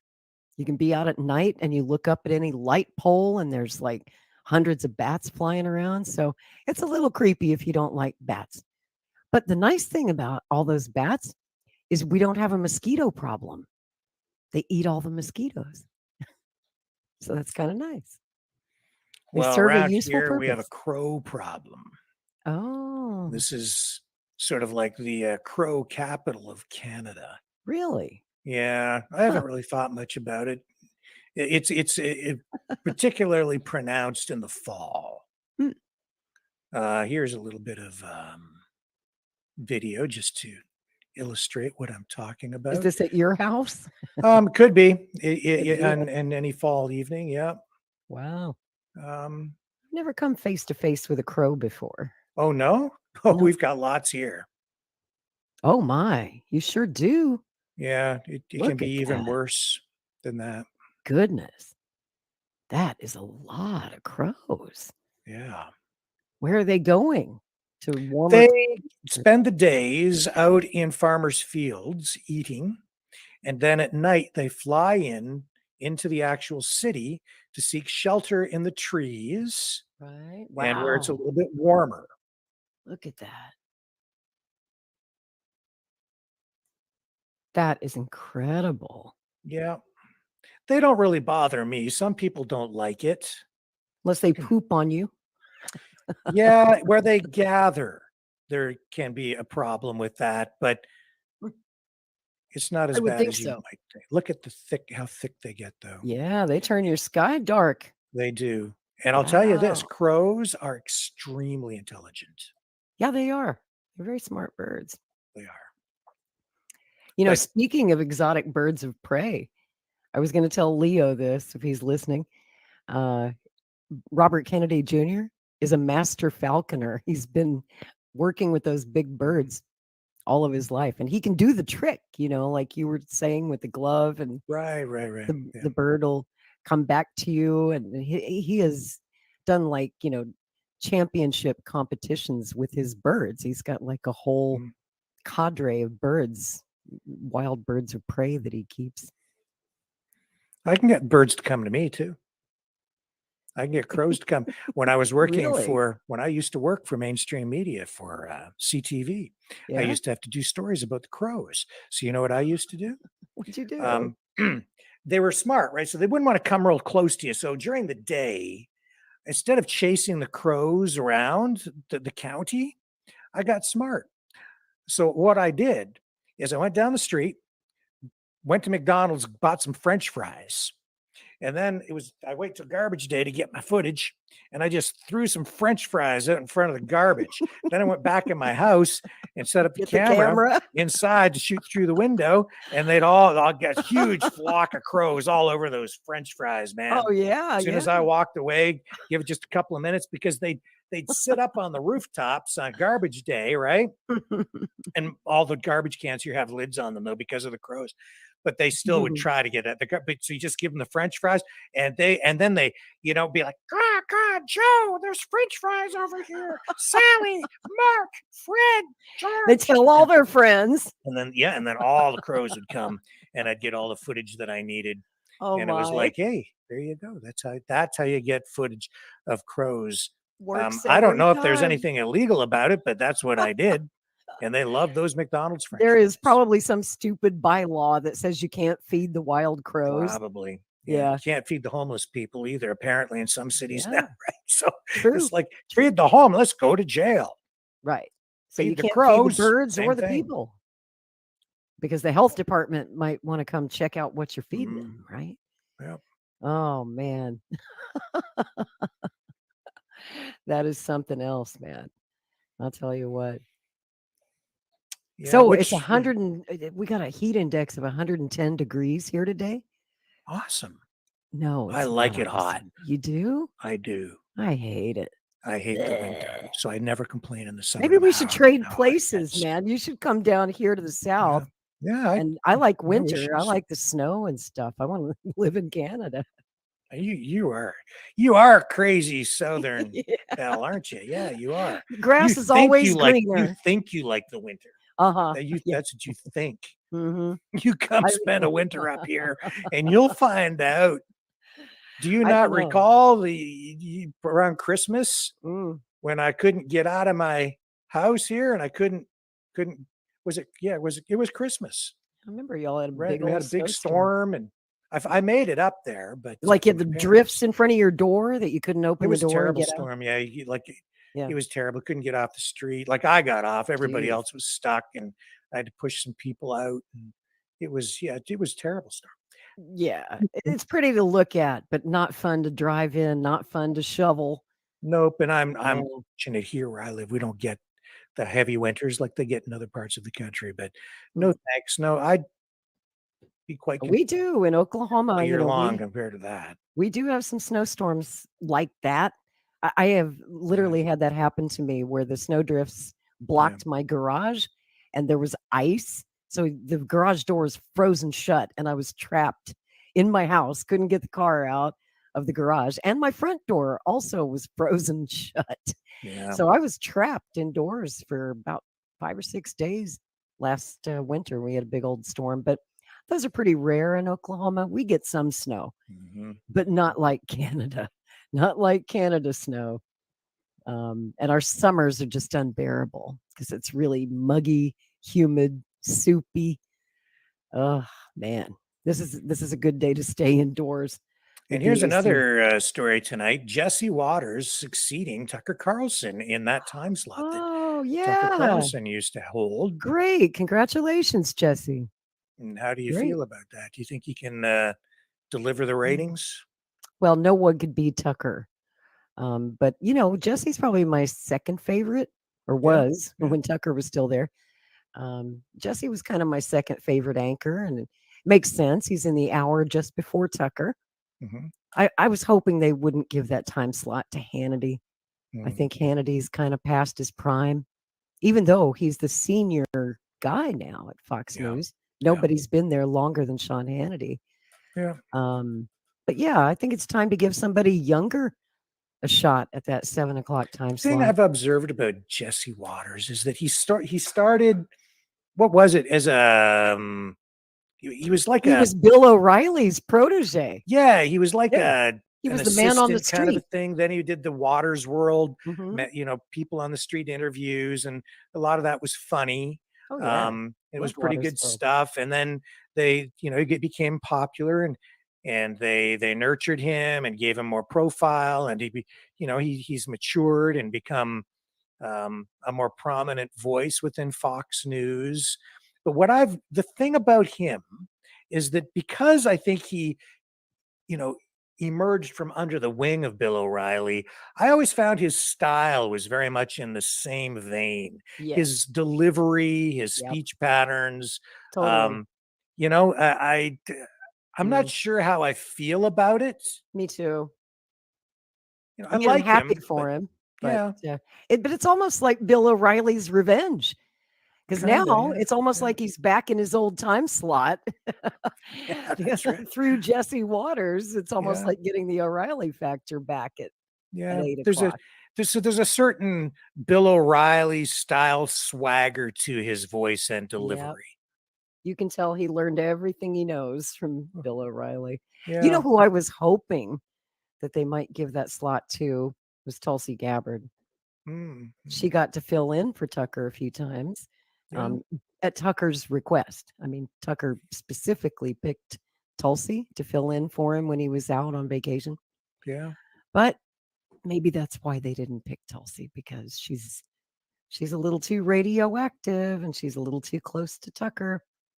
And things are I not think good right now. honestly, I think that Tulsi Gabbard has bigger things ahead of her than even that. I hope so. I do believe that. You think she's going to run next year? Her political career is still ahead of her. I Mhm. don't know what it will be Or but when. but she is, yeah, she has big things ahead of her. You can see it. you Oh know? yeah, always could. Yeah. I always saw a bright future in politics for Tulsi. I think she's still finding her way. She's still young. She's got some things to learn, but she is a quick study. And I think she has a pretty firm grasp on what's going on in the world. Yeah. She's got courage. She's telling the truth. And, I think she needs to finish up her military service. And then she's free to do what she wants. There's still a lot of things right now that, as long as she's in the armed forces, that she can't say, things she can't do while she's still a soldier. So, whenever her tour of duty ends, I hope that she will seek higher office. I don't want to see her go back to Congress. Congress was a waste of her time and talents. It's a lonely place, being one of the only few sane people in Congress. You can't get anything done. Ask Ron Paul, right? Yeah. He couldn't get anything done all the years he was there because he just didn't have the votes. He didn't have enough people in Congress who thought like him. I want to see her run for the big office. I want your views on this before you have to leave. Yeah, what you got there? I noticed today that one of the top trending phrases on Twitter was nudity. And I thought, nudity? Sounds good to me. So I clicked on it. Yeah, of course you did. And so it led me around in a circle. And of course, what was it about? Roundabout, I'm going to start with this instead. It was about pride stuff. And Pride Month, blah, blah, blah, and parades and nudity and public nudity and on. And then there was this story that popped up as a result. Starbucks union says Pride weekend strikes closed 21 stores. Oh. So because of Pride Month and all these demonstrations, 21 Starbucks were shut down because of strikes by, I guess, LGBTQ plus activists. Because I guess Starbucks made a decision to not allow pride flags, or they're trying to be whatever, more neutral, whatever. Right. They don't want to politicize their places now, or well, they were, and then they got a lot of flack for it from Right. customers that weren't on board. So now they're trying to make everybody happy. It's like the Bud Light controversy. They're trying to make everybody happy now. Exactly. So then there's all that. And then this was because of the nudity thing trending. This is what I found. Ooh, I saw some videos from this Twitter. weekend, like, topless women at these pride celebrations. Look like Mardi Gras. The Bud Light. They have a Bud Light float in the Pride Parade in Toronto this past weekend. That's what we're looking at.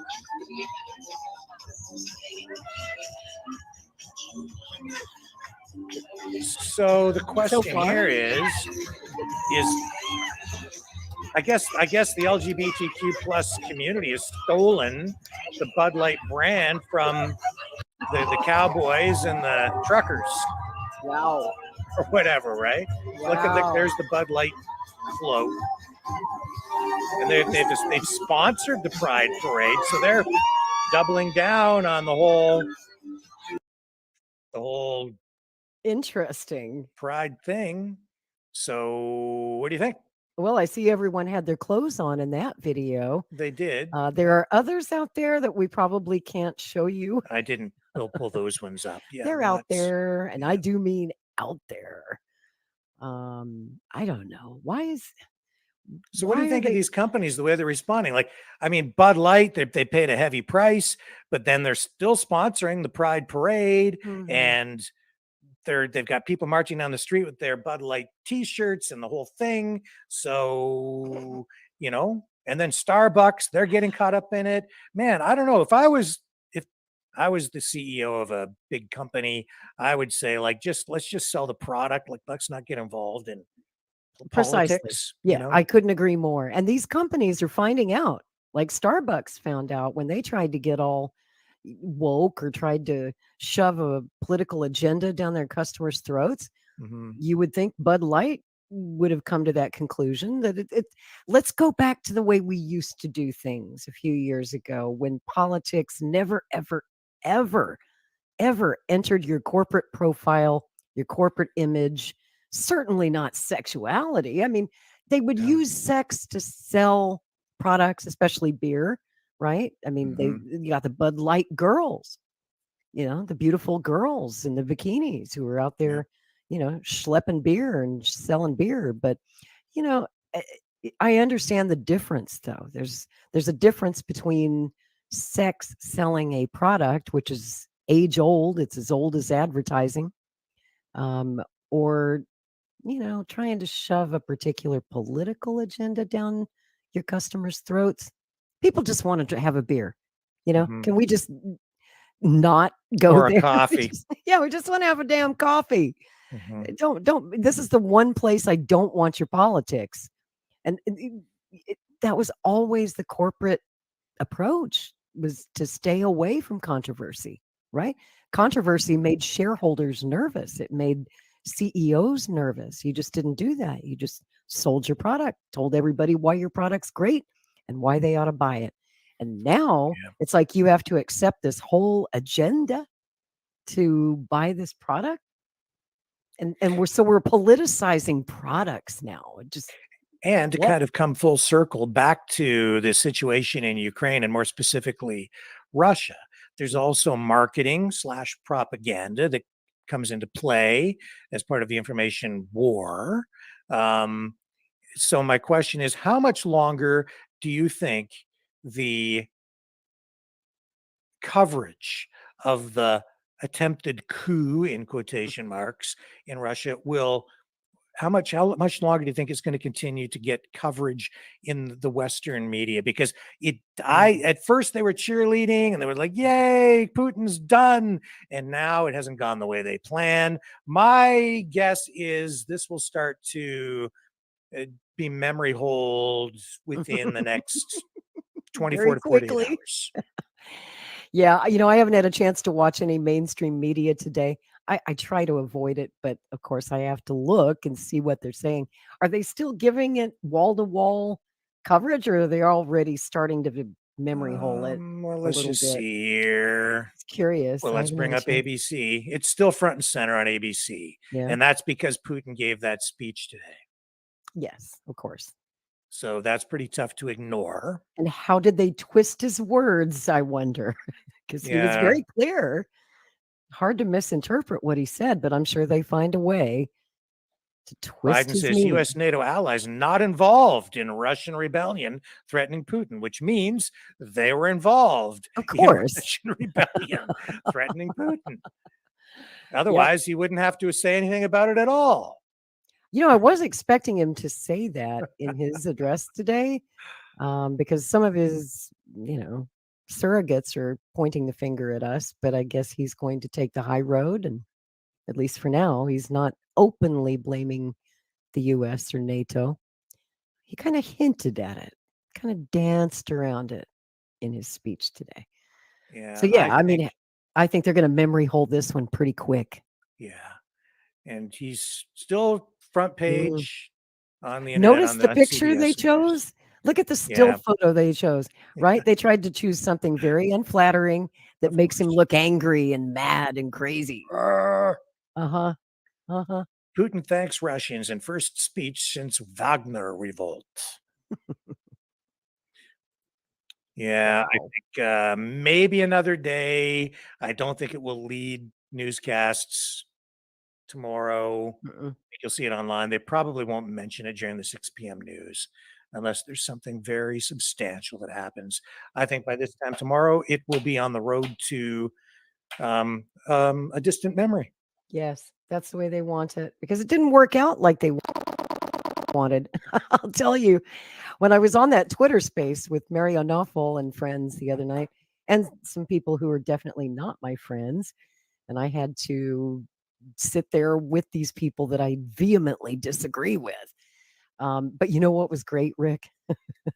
They were practically, I, I hate to say this, they were practically masturbating during this whole thing where they thought there was going to be a coup, Putin was going to be disposed or taken on the run, and Yeah. they were so excited. I don't know if you listened to some of that Twitter space the other night, but you could tell they were just, oh, this is so great. It's so great. We're finally going to win. And then nothing happened.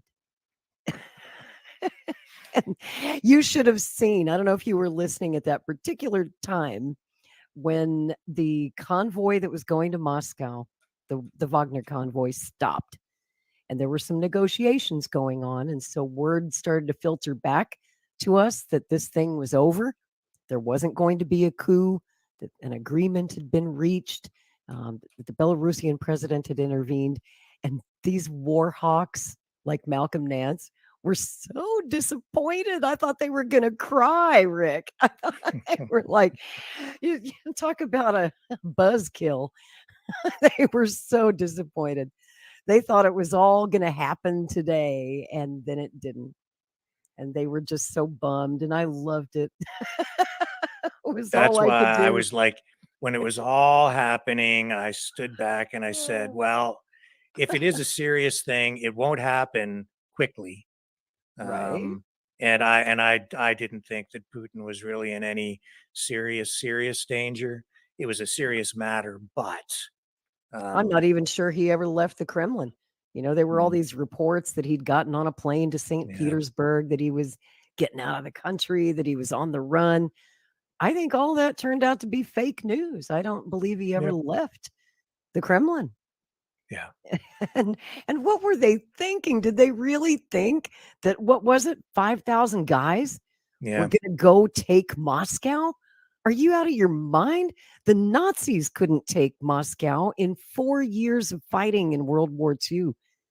They couldn't take Moscow. You really think your 5,000 men are going to be able to take Moscow?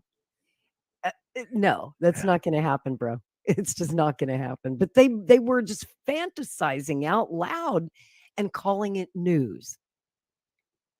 That's yep, where I have a problem with it. I was just sitting back, not saying much, saying, let's wait and see what happens here, because what yes, they were predicting just didn't sound logical or possible.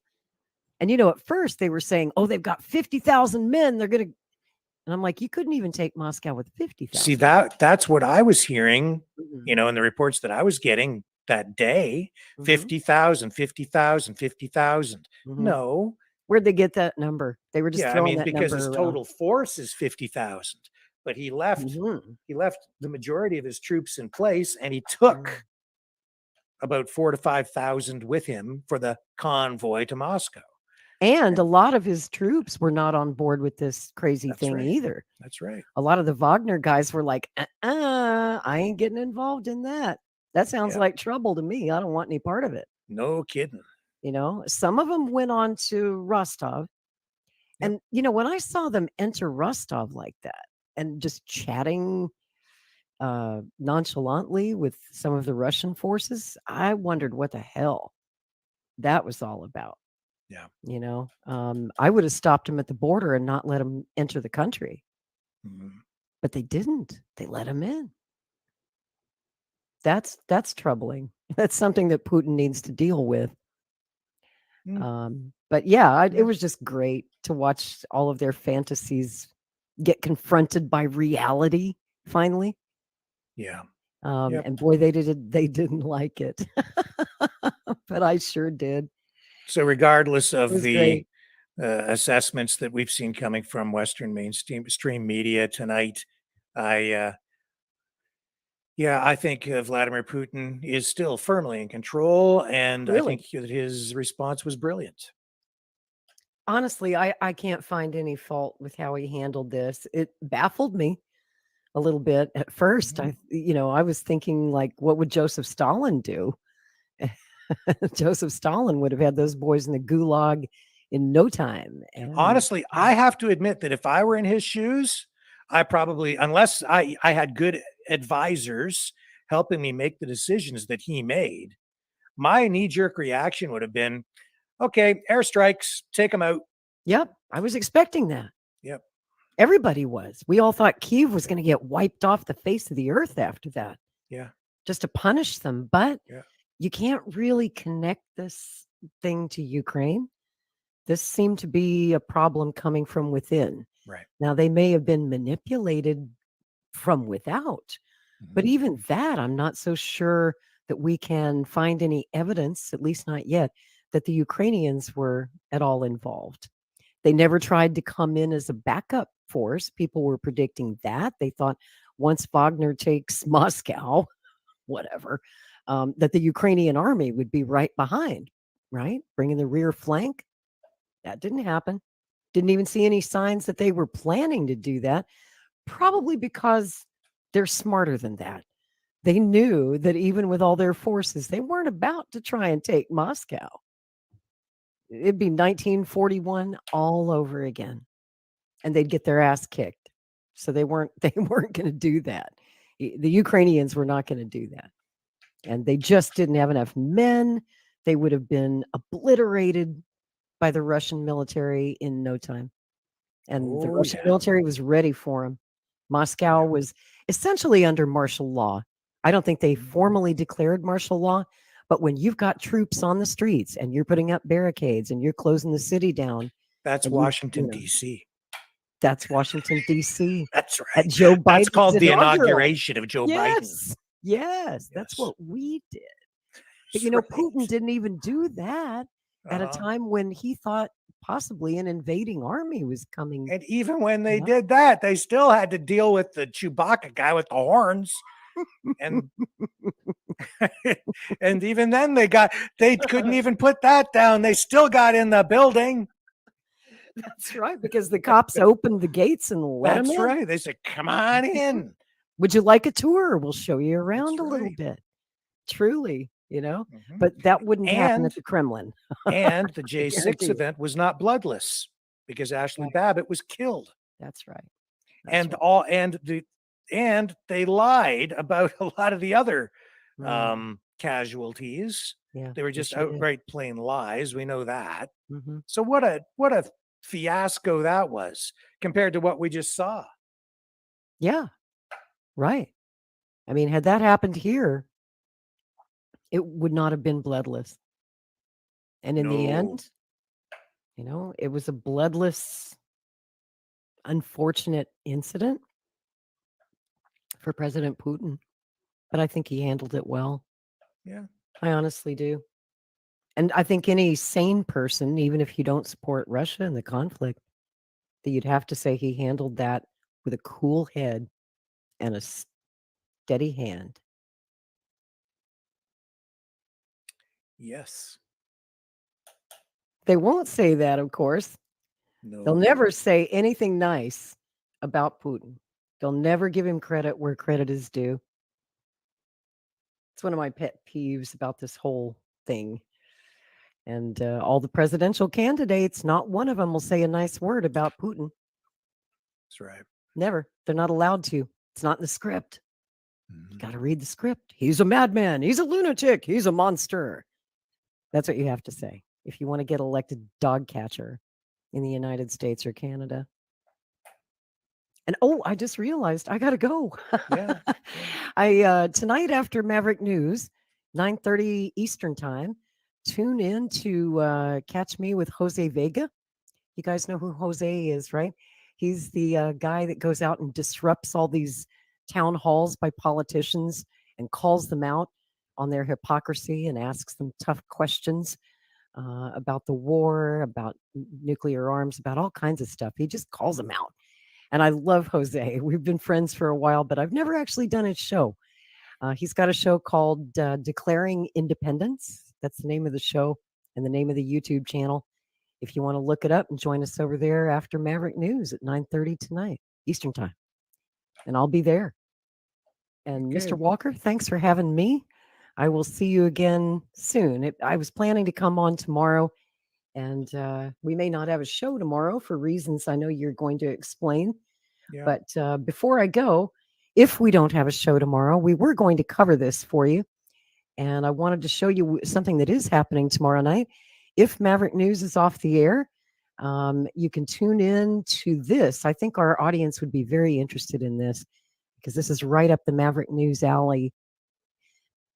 RFK Jr. will be hosting a health policy roundtable tomorrow night with Dr. Sherry Tenpenny, Dr. Pierre Corey, Maureen McDonald, Del Bigtree, and many, many more. They're going to be talking about healthcare policy in a Kennedy administration. And most of all, how do we hold those accountable who lied to us and locked us down and forced mandates on us during the pandemic? So obviously that's something we cannot broadcast on YouTube because YouTube still has their stupid rules. So if we are here, that'll probably be a Rumble only broadcast. And if we're not here, you can watch through Zoom. And if you go to Kennedy's website, kennedy24.com, and look under events, you'll find the event link and the Zoom meeting ID so that you can join, watch, participate. And I think you guys will find that very, very, very interesting. So, and Rick will tell you why we may not have a show tomorrow night. That's best explained by Mr. Walker. So I'm going to get out of here. Love you guys. Good to see you, Mavericks. Thanks for having me, Rick. Thank you, Lori. See you very soon. All my best to you and your family. Okay. Thank you. Take Good care. night, sir. See ya. Bye. Okay. So yeah, I don't know if there'll be a show or not tomorrow night. I've just got some personal family things to take care of. And that's all I'm going to say about that. I'll probably be here, but I'm not sure. I'm going to do my best to join you tomorrow night, 6 p.m. Eastern Standard Time, here on the Maverick News Channel. Let's take a little break. When we come back, the polls should be closing if they're not closed already. Yes, they are closed, and I will bring you up to date with the election results in that Toronto mayoral by-election, and we'll find out if the polling was anywhere near accurate or if it was propaganda when we see the results start to pour in tonight. And we'll touch on some other news as well. And I'm not sure exactly what we'll do.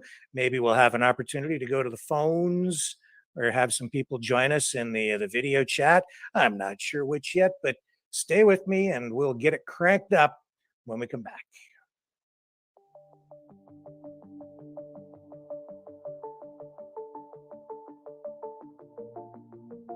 Greetings, brave Mavericks.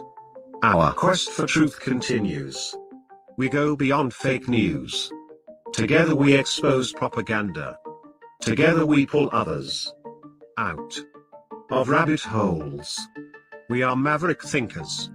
We are all unique individuals, defenders of individual rights and freedoms, credible, trusted, grounded in reality. Maverick News, Maverick News. Defending free speech, free speech. Donate at freedomreporters.com. Do it now. Tomorrow may be too late. Maverick News. The world is watching.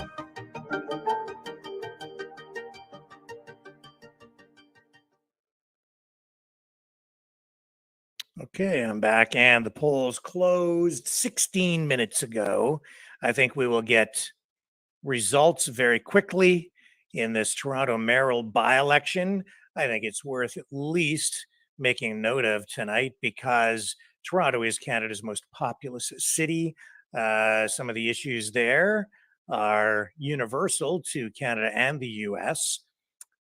Some of the municipal issues very specific to Toronto itself. Over 80 people running for the mayor's position in Toronto. It is a by-election because the mayor who was in charge, John Tory, got caught up in a little bit of a scandal with a female staffer. Say no more. And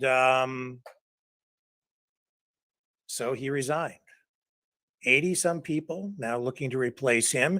According to the polls, Olivia Chow was supposed to be the front runner, the wife of the late Jack Layton, who was the leader of the federal New Democratic Party in Canada, a socialist party.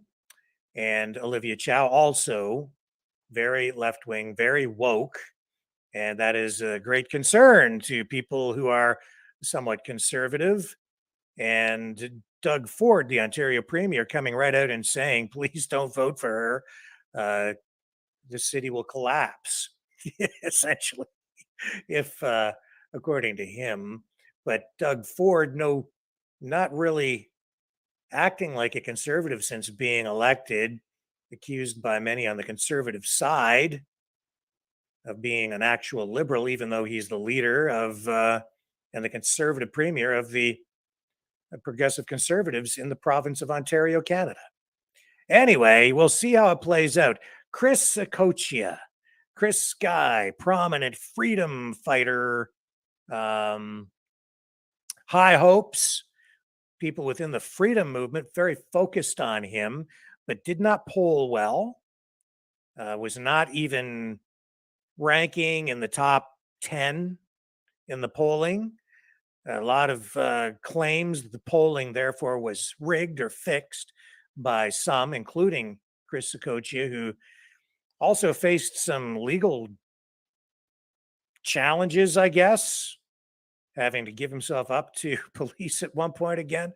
I don't know. A lot going on with Chris Sakochia, also known as Chris Sky. So we'll find out tonight if Chris Sky actually was generating much response from the public. Let's take a look at the results here so far. What do we have? Bring this up. A little hard to see, but with 1,012 of 1,451 polls reporting, Anna Baileo is leading the race with 142,000 votes, 36.5%. Olivia Chow, 135,000. So much closer, I think, than people were expecting. Mark Saunders, former police chief, 31,268 votes. And then it tapers off after that. Anthony Furey, 18,667. Josh Matlow, Chloe Brown, all pulling up the rear with, 15,000, 10,000, 10,000. Other candidates combined, 25,400 votes. Let me just pull this down. I'm going to refresh that just to make sure we have the most up-to-date information for you tonight. Yep, that's exactly right. That's where we're at. That is live. So those are the results we have at the moment. So we'll keep an eye on that over the next, I would think we'll have a declared winner within the hour. That would be my prediction based on the way these things have gone in the past. Now, that being said, if it's really, really close, and so far it is, that might affect, how we proceed with predicting who is actually going to come out the winner. This is a race worth taking note of because whoever wins and gets that job as mayor of Toronto has not just a national voice, but an international voice as well. Toronto being Canada's biggest, most populous city by far. Other cities like Montreal, Vancouver, they're prominent as well. They of course have a big impact on Canada's identity and reputation, its image internationally. But Toronto, that's the city everybody thinks of, and the CN Tower, and the mayor of Toronto, even though it's a municipal position, ends up with a prominent voice around the world. So we'll take note of this tonight. Let's take a brief break, and when we come back, we'll fire up the phones, and you guys can join the conversation. We can talk about really anything you want tonight. Just stay with me, and I'll be right back.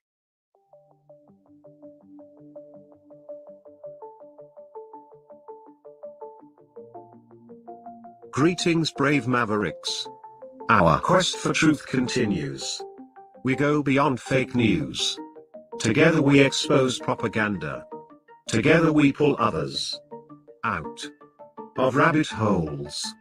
We are maverick thinkers. We are all unique individuals, defenders of individual rights and freedoms, credible, trusted, grounded in reality. Maverick News, Maverick News. Defending free speech, free speech. Donate at freedomreporters.com. Do it now. Tomorrow may be too late. Maverick News. The world is watching.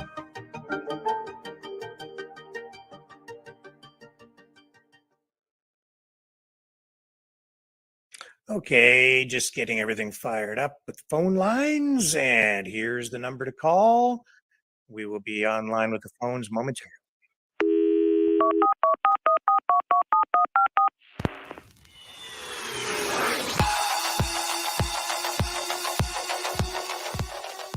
Join the conversation. Call 1-833-975-3733. That's 1-833-975. Free. Speak up. Speak out. Make your voice heard. Maverick News. Fighting for freedom by defending your right to free speech. Be a Maverick.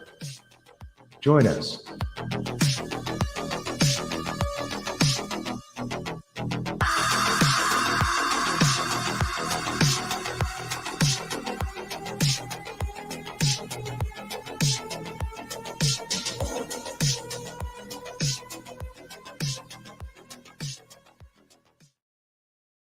Okay, folks, phone lines are up. That's the number to call. I'll put the number on the screen for you. Hang on just a second here. The number to call is 1-833-975-3733, 1-833-975-FREE. The phone call won't cost you a penny, won't cost you even a dime. Phone lines are up and running, I believe. Yes, they are functional, and we are ready to rock and roll. So there it is on the screen there. There it is there. And we are ready to take our first calls of the evening. So let's just give it another brief minute or two while we get everything. Well, while you guys come online now that the system is working, and I shall return right after this.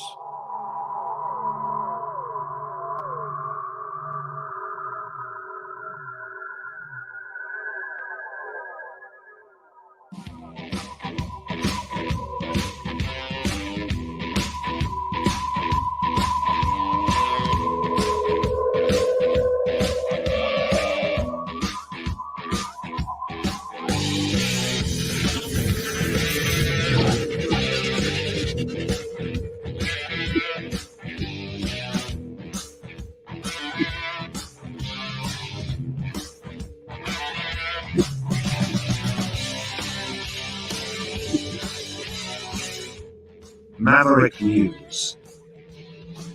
The world is watching.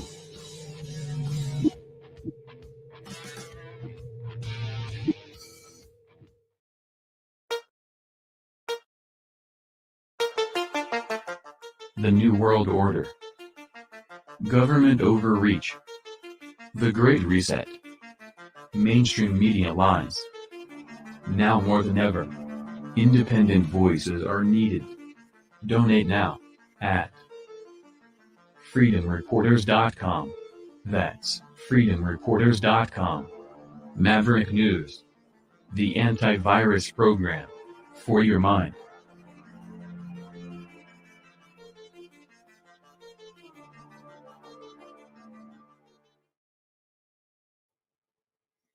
Okay, so again, if you want to join the program, it's 1-833-975-3733, 1-833-975-3733.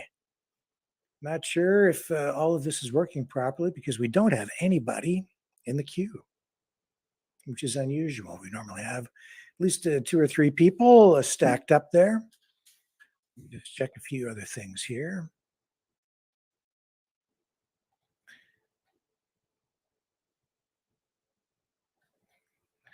Oh, yeah, I guess there was also a cyber attack against Suncor Energy. So this is a Calgary-based oil company in Canada. I used to work for them. I had a job at a gas station when I was going through college and university. I actually liked that job. And so they say that they have been the victim of a cyber attack, really not providing many details here tonight. Social media users complained over the weekend about not being able to use credit or debit cards at Petro-Canada and Suncor stations. When I worked for them, they were called Sunoco, Sun Oil Company. They have taken over the Petro-Canada brand in recent years as well. And there were issues with the Petro-Canada official Twitter account, I guess. And their websites, which I guess were taken down. And they acknowledged that over the weekend as well. And some environmentalists are cheering, saying that this is a good thing. Some people calling it a company behind a colonial pipeline. So, yeah, this is strange a little bit, but also I think something we're seeing more of.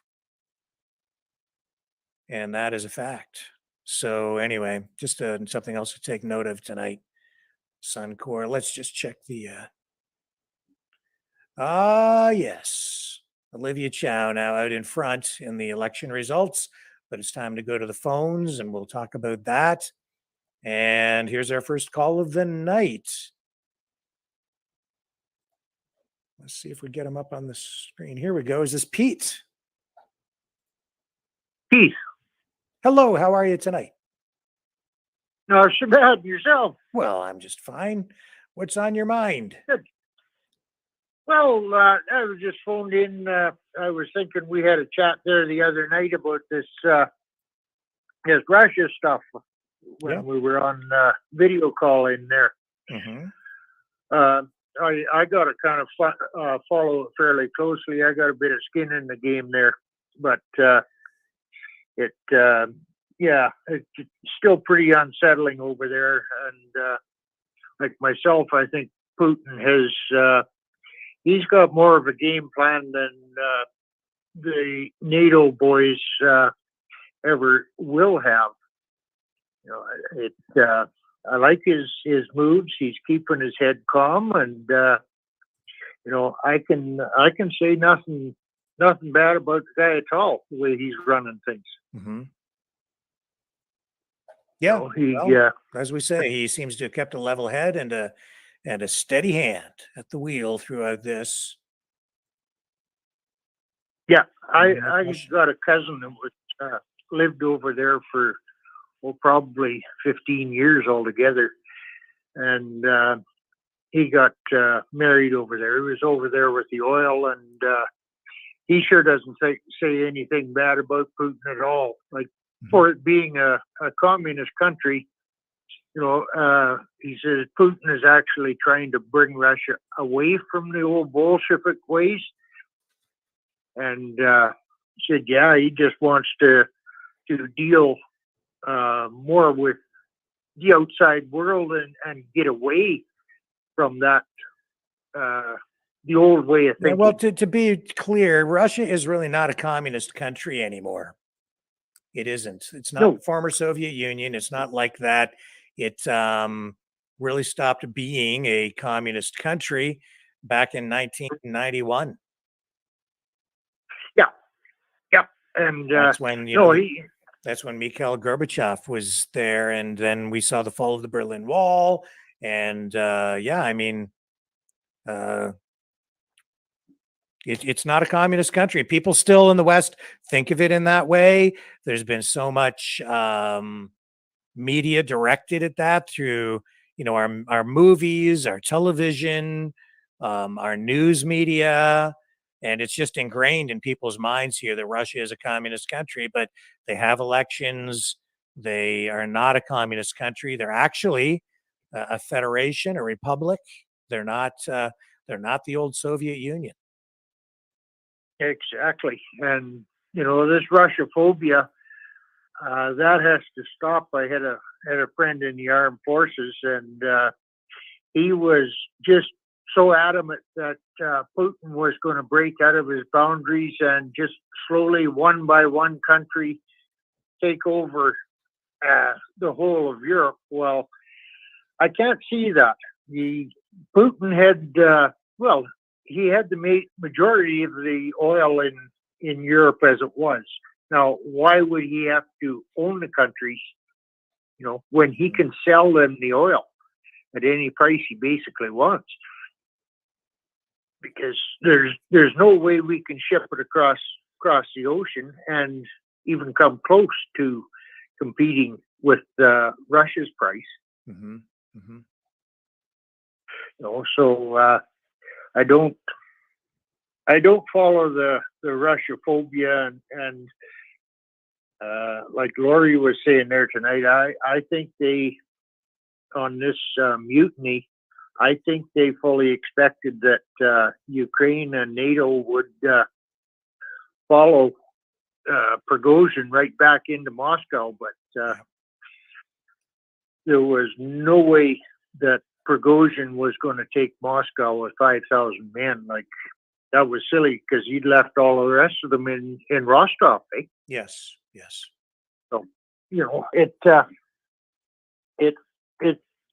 to me, it just kind of seemed like they were, if NATO was chomping at the bit like they say they were, that they would have followed in behind the Ukrainians and just taken care of Russia within a week. But I don't think NATO is too flush with the weapons or the material, and especially the manpower, to take on a force like Russia. There's no way. And the threat of a nuclear strike, I think Putin, that's the last thing on his mind, although he's said it a few times about the nuclear strikes, but he's definitely going to be the last one to set one off. It's like the United States is the only country in the world that has used a nuke against a foreign power. And I don't think Twice. Putin wants that reputation at all. Twice. Well, yeah, they've used it twice, but against the same enemy. I mean, that's all. But no, I don't think Putin's going to go there. But God help the people that try and take on Russia, because they are very fiercely proud people of their country, and they should be. They've come through a pretty darn tough time, and I think they got the rights to be. If we had people here that would look after our country as much as Putin is looking after Russia, Canada would be in a lot prettier shape. I hear you. So go ahead. No, I'm sitting back letting you carry the conversation because I'm just following along. I don't really have a lot to add. You're kind of echoing a lot of what we've been saying, so I think you're I'm kind of there with you. Exactly, and that's one thing I got to thank for this show, you and this show. It's kept me going along through a lot of it. If I miss something through the day or I don't have time, I'm on board here listening to the show every night. And it's kept me informed of what I want to look at as a citizen. And, it's bringing some of the sleeping people out. It has to be, because nobody can't sleep through this, can they? It's right before their faces. Why can't they wake up? Yeah. I don't know whether I myself, I blame it a lot on the drugs, taking a lot of people away from common sense and giving them an alternative to the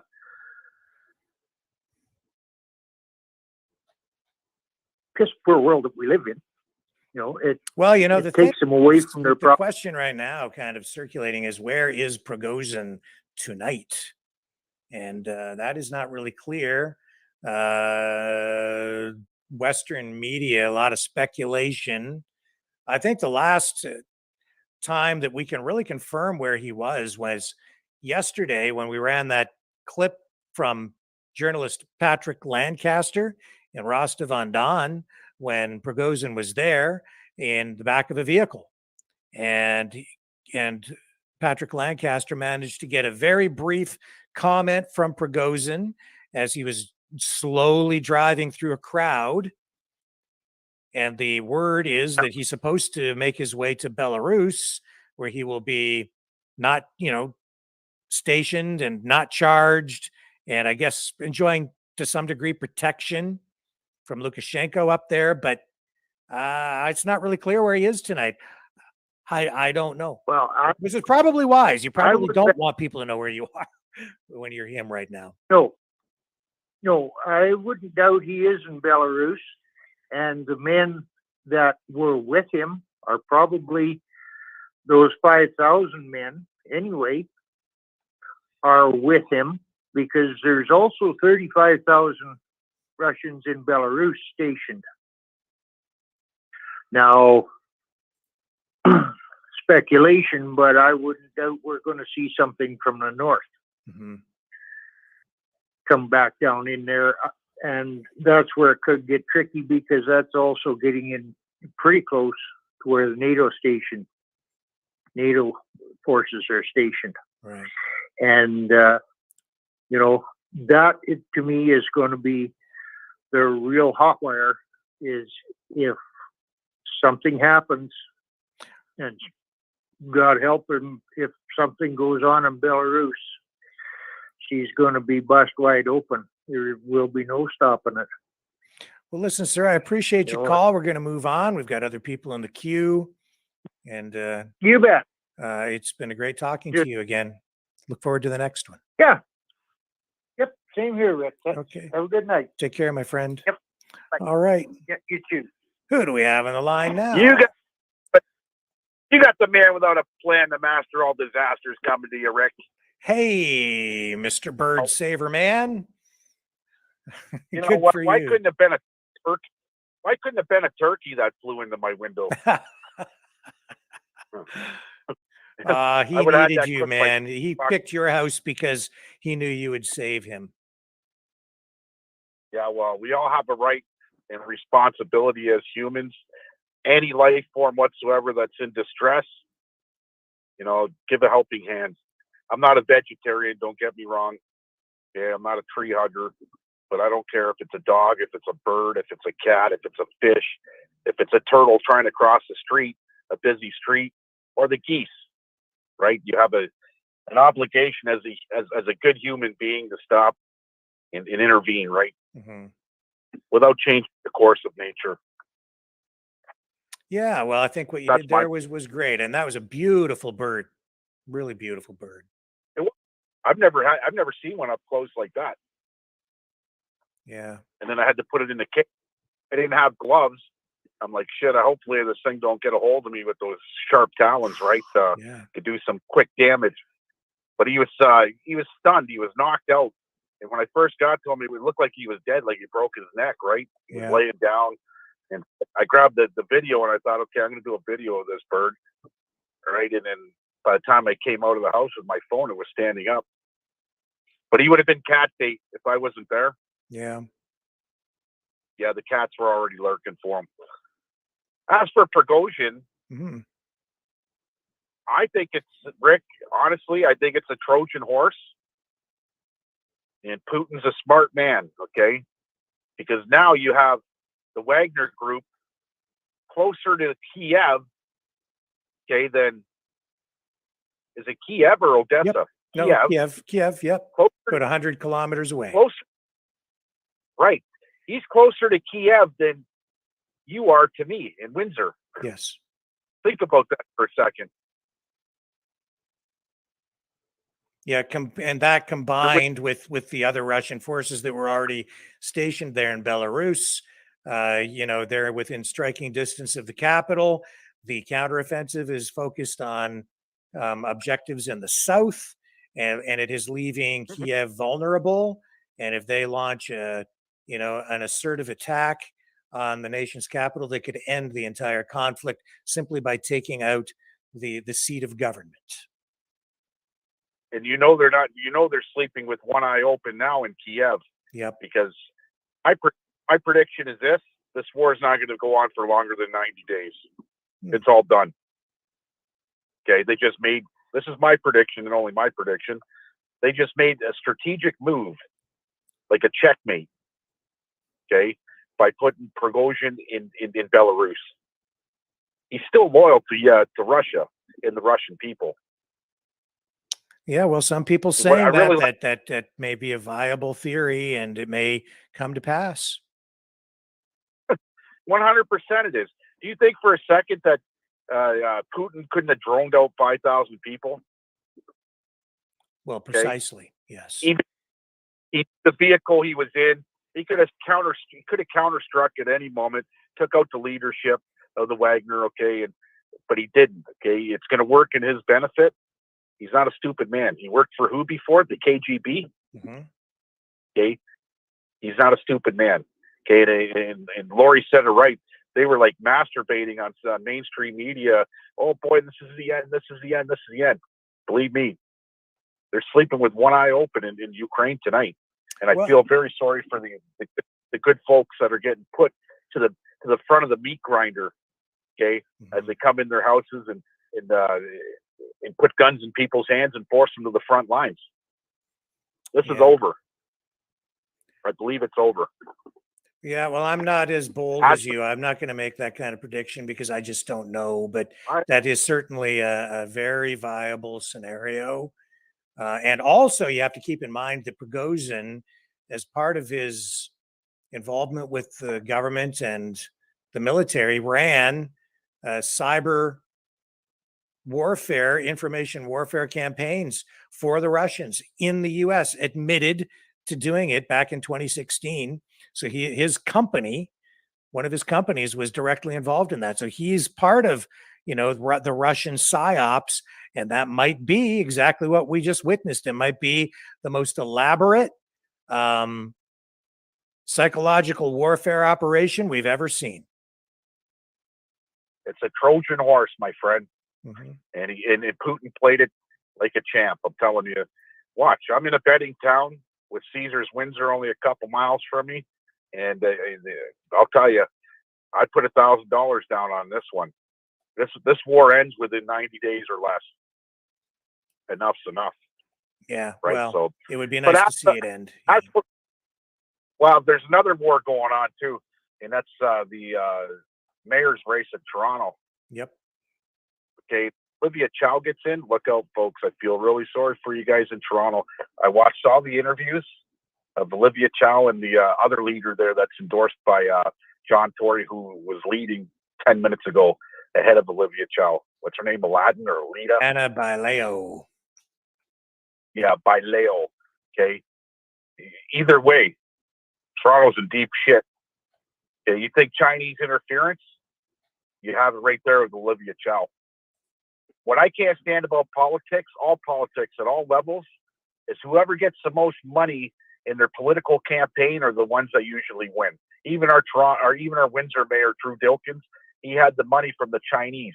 And in our elections, Chris Holt, who was running against him, didn't even have half the money that was rounded up by Drew Dilkins. 90% of his campaign money came from the Chinese community, Rick.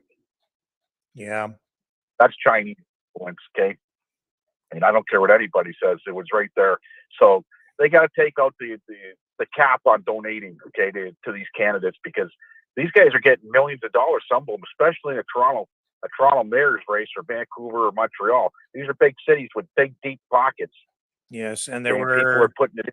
There were posts on social media just within the last day showing links between Olivia Chow and, I would say, organizations from China raising more concerns. And Anna Baileo, these candidates generally are all neoliberal woke politicians. Not too much on the conservative side available there, with maybe Mark Saunders, the former police chief, being more conservative in his views. But it doesn't look like he's got a chance here tonight. I went to a city hall vote, okay, and I was part of the delegation, okay, to speak my mind on the legalization of cannabis. This is before they legalized, and they were in the works of voting on letting stores into the municipality of wherever in Windsor at that time for us, right? And the mayor was against it, and the people that he had standing up that were not for it, they were all from China. They were all Chinese, okay? And I thought it was weird because, especially with cannabis, it's in the book of Chinese medicine. It's been there 2,000 years in the book of Chinese medicine, right? So that's where I put the link with the Chinese interference in our Windsor Windsor election. 100%. Okay, it was all. I swear to God, Rick, if you've seen it, you would have went, "You got to be joking me." The only ones that say anything bad about it were the Chinese, and they were all on the mayor's side. The whole, I couldn't believe how many came. Well, here tonight, Olivia Chow is back out in front. 250,555 votes, 37.1% of the vote for her. And Anna Baileo has slipped into second place now, 220,984 votes, 32.7. 1,361 of 1,451 polls reporting. So I think at this point, it's going to be very difficult for anyone to catch Olivia Chow. It's basically a two-way race between Olivia Chow and Anna Baileo. These other candidates all pulling up the rear. Mark Saunders in third place with 8.5% of the vote. I don't think there's any way now he can catch either one of those two with the remaining polls.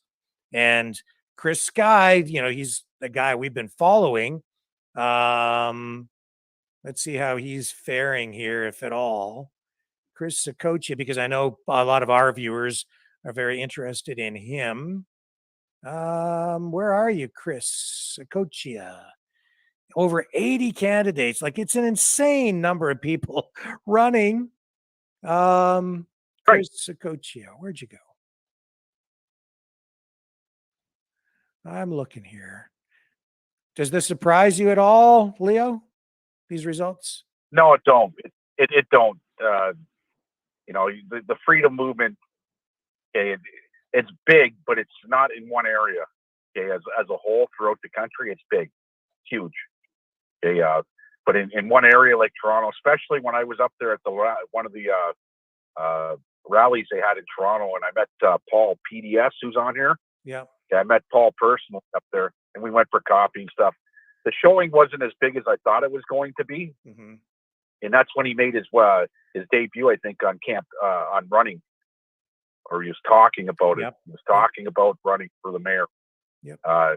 But it wasn't as big as not even close to what I thought it was going to be. Right? 7,622 votes. He has 1.1% of the vote. 1.1 tonight. I figured that, right? I feel sorry for the people of Toronto. Either way, you're getting screwed tonight. Just remember one thing. I have a couple houses I might put up for sale down here in Windsor, and you can get them. If you sell your place in Toronto for $1.5 million, I might let you have one of mine for $750,000. Just keep that in mind. Ciao. I got to go, Rick. Okay. Have a good night, guys. All right. Thank you, Leo. Have a great night. And good work with that bird. That was great stuff. Okay, let's move on to our next caller. Go ahead. You're on the air. Hey, Rick. How are you? I'm okay. Who's this? This is Note. Well, hello. Welcome back. Hi. Long time no speak. Yeah. How you doing? Well, I'm okay. What are you thinking tonight? What do you want to talk about? Well, lordy. I don't even know what direction to go anymore. Yeah.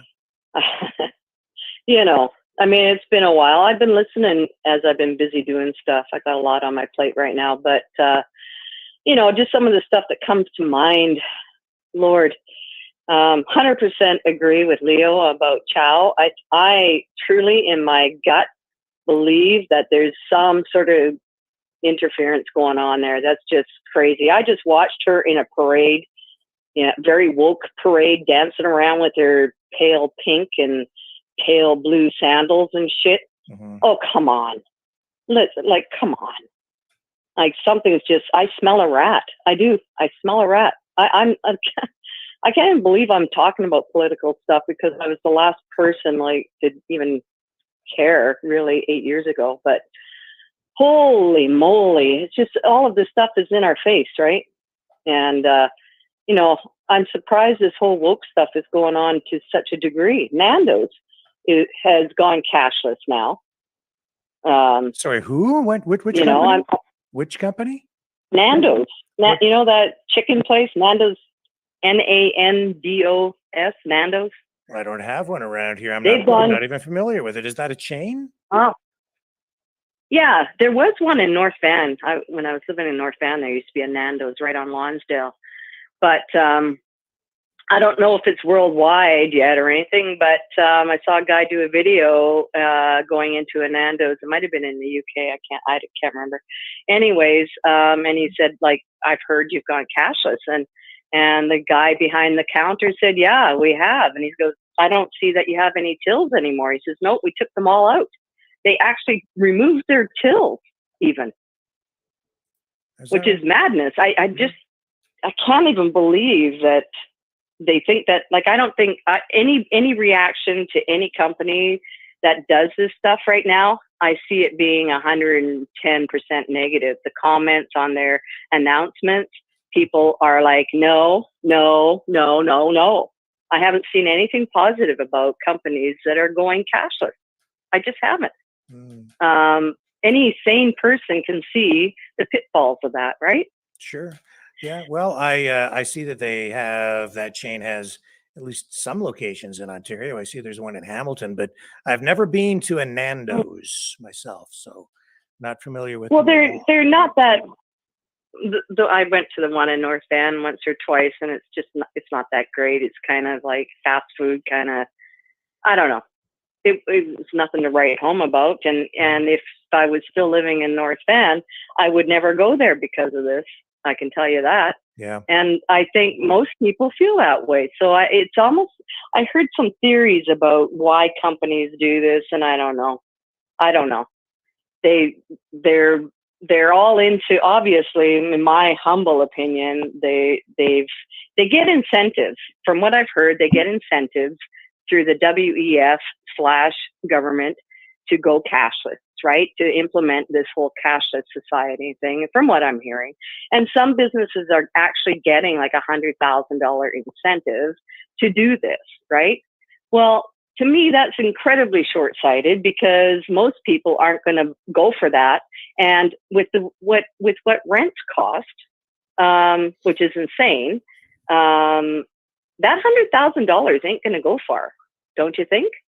And so when that money runs out, I'm not familiar with any government programs like that to incentivize it. I wouldn't be surprised if there's stuff like that, but I haven't seen any.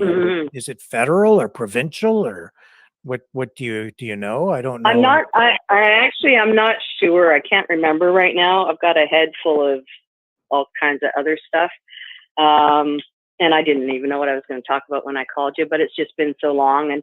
And when you do the video thing, like at half the time, I'm still like in my grubbies with no makeup on and stuff. And I'm thinking, there's no way in hell I want to be permanently on the internet looking like this. If I knew in advance, maybe one day I would do that and join in with you. But I'm painfully aware as to how permanent the internet is, especially as an artist. Yeah. So anyways, just saying. But so that and like there's been so much other stuff. I mean, honestly, out of all this war mess, to me, quite frankly, Putin is the only sane-speaking individual in this whole thing. I mean, call me crazy, but he's the only one that talks common sense and keeps a level head. Everybody else is talking out of their butts. It's ridiculous, some of the stuff that I hear about and see flying across my screen as I take a quick glance while I'm doing all the stuff that I'm doing. I'm shaking my head 90% of the time going, what did they just say? You know? Well, I think that the media response here in, among NATO countries and Canada and the US was ridiculous. It's like they're suffering from Putin derangement syndrome, and they're not even really thinking about what they're cheering for. They wanted this guy who really was calling for a much tougher military stance and basically a scorched earth policy in Ukraine. They wanted that guy to replace Putin. It made no sense. Putin hasn't been as aggressive as that at all. He's being criticized for not being, more coercive and using more force. And yet they're cheering for the guy that's going to launch even greater attacks theoretically. If exactly, it's just stupid. The whole thing is the whole thing is utterly stupid. And I'd like to believe that Leo's right, that it's going to all come to a close that soon. That would be great. But I mean, seriously, Canada's still giving these yucca-futzes billions of dollars. Well, I mean, come on. The U.S. is so is the U.S. But the other thing to keep in mind with regard to all that is that as much as it appears we're giving Ukraine money, in reality, it's all basically being lent to them through a lend-lease program. And in the end, Ukraine will be on the hook for the debt. Every time a missile is fired, every time a bullet is fired, it's another check that the Ukrainians will have to write down the road in order to pay off the debt. We're saddling with debt, and in that way, we are looking at NATO, Western countries, essentially enslaving the Ukrainian people. It's a form of power that will be held over Ukraine in the long run. Of course. Even if the NATO initiative, the Ukrainians win this war, that power will be held over them. In the end, Ukraine won't even really be truly a sovereign, free nation state unto itself, because they'll be beholden to the Western powers that have lent them the money. This is just a shell game. It's a scam. It is, and the whole thing is a scam. But in reality, when you think about it, are any of us sovereign anymore with all the infiltrations in our government? Well, the reality is, we're going to end up paying for it because the Ukrainians won't have the capacity to pay for it. Did you know that after World War II and the Lend-Lease Act that was implemented at that time, do you know when the United Kingdom, the UK, finally paid off its debt to the United States? Take a wild guess. No. 2020. And it took 2020. 2020, 3 years ago. Wow.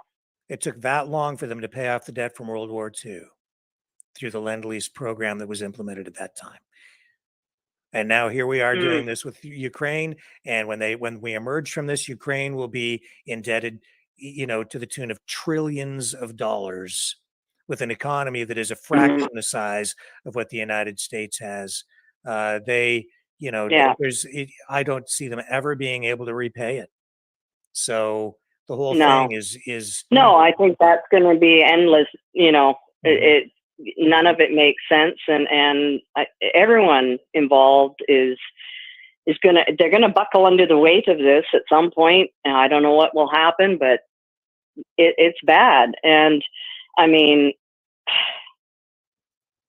yeah,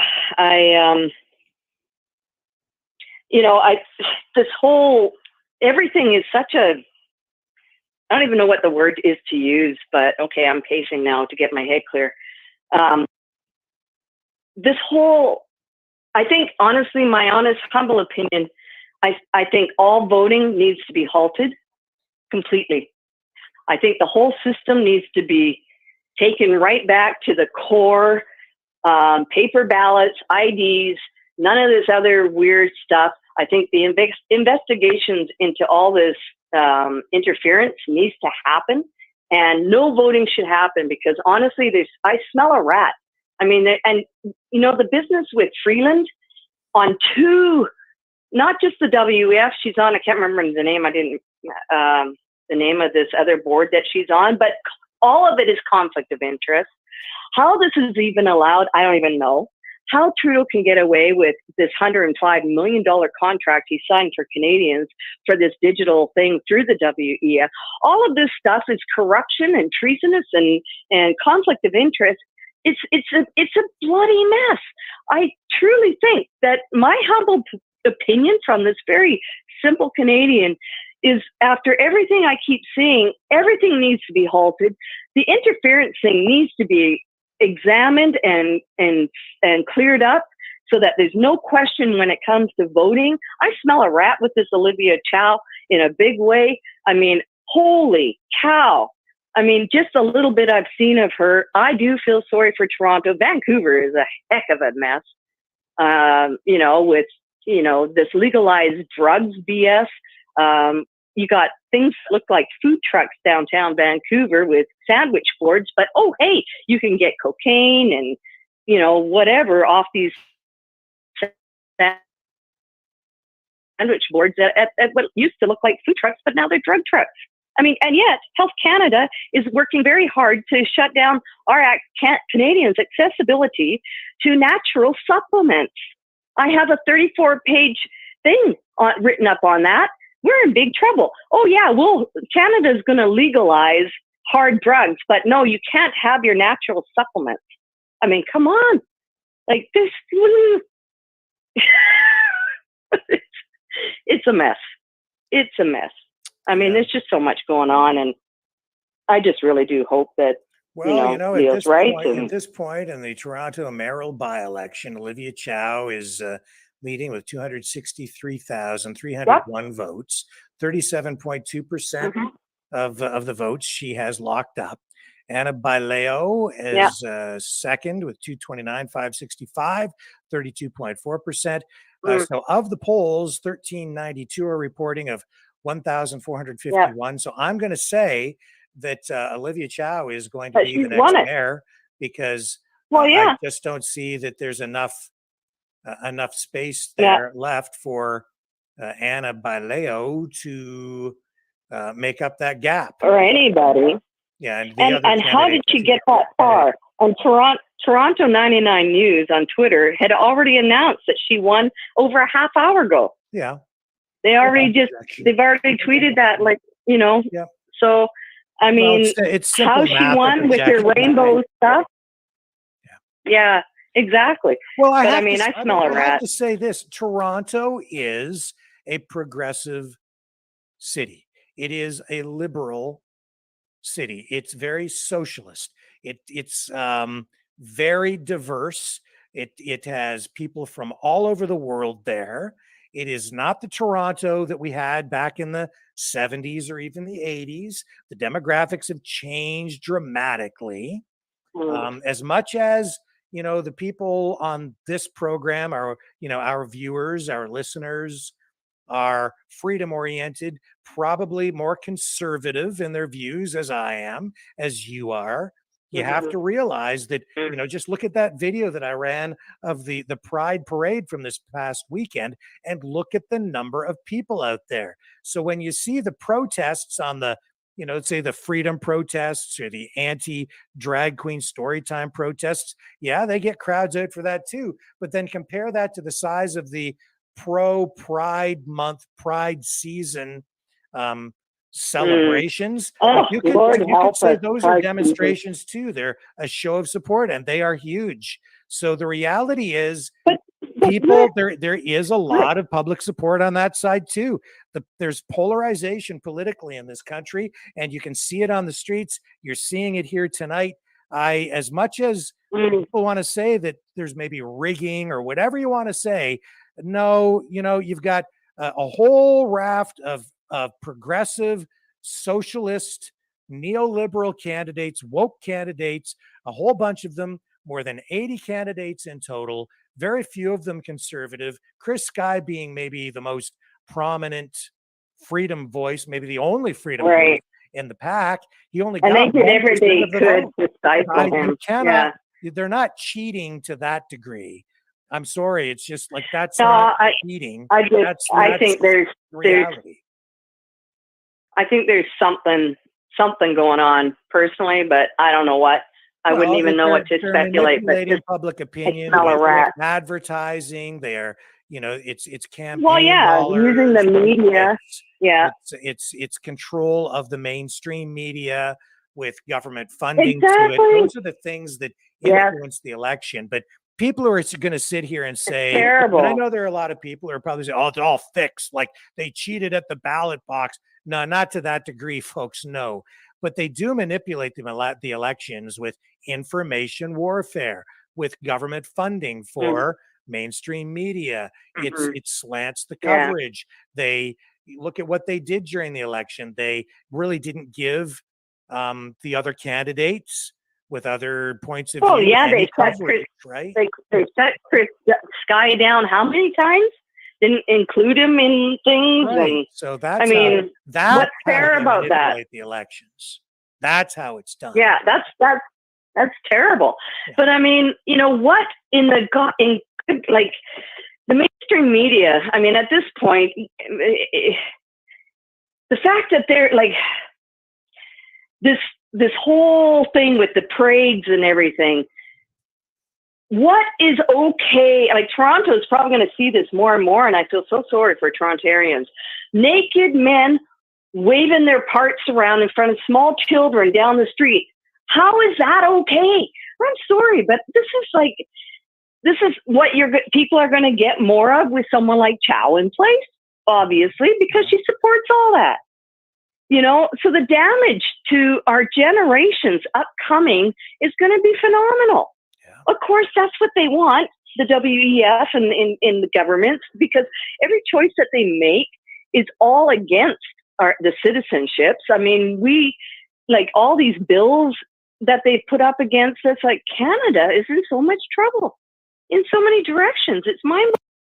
But I mean, I just cringe. I see more and more naked men waving their parts around in front of little children. Like, what's wrong with the parents that are actually, taking them to these things? What is that? What? I get speechless. I feel sorry for Canadians. Well, that's why I said tonight one of the number one trending phrase or hashtag on Twitter today is the word nudity, and that's all connected back to Pride Month, right? I was like, nudity. Why is that the word topping the hashtag trends. So I clicked on it, and of Yeah. course it was all that stuff. Yeah, of Like course you did. that's what it is. I was, oh, okay. Exactly. It's ridiculous. Like, it is. It's getting beyond. But anyways, I won't keep you. I'm sure there's people waiting to call in, and I never had a plan as to what I was going to talk about it, but I needed to take a break from what I was doing, and I was listening, and thought, I'll just call in and say hi to everybody. Well, And thank you. You got it. What you need to do is you need to be our last caller one of these nights, so you can sing us a song and sing us out again, because that was a beautiful thing you did. That was quite a while ago when you sang. Aw. That was really yeah, nice. it was. Yeah. I appreciate Oh, thank you, Rick. Well, maybe we could arrange something like that. I've actually got some of my music equipment out. This is part of what I've been doing, digging crap out.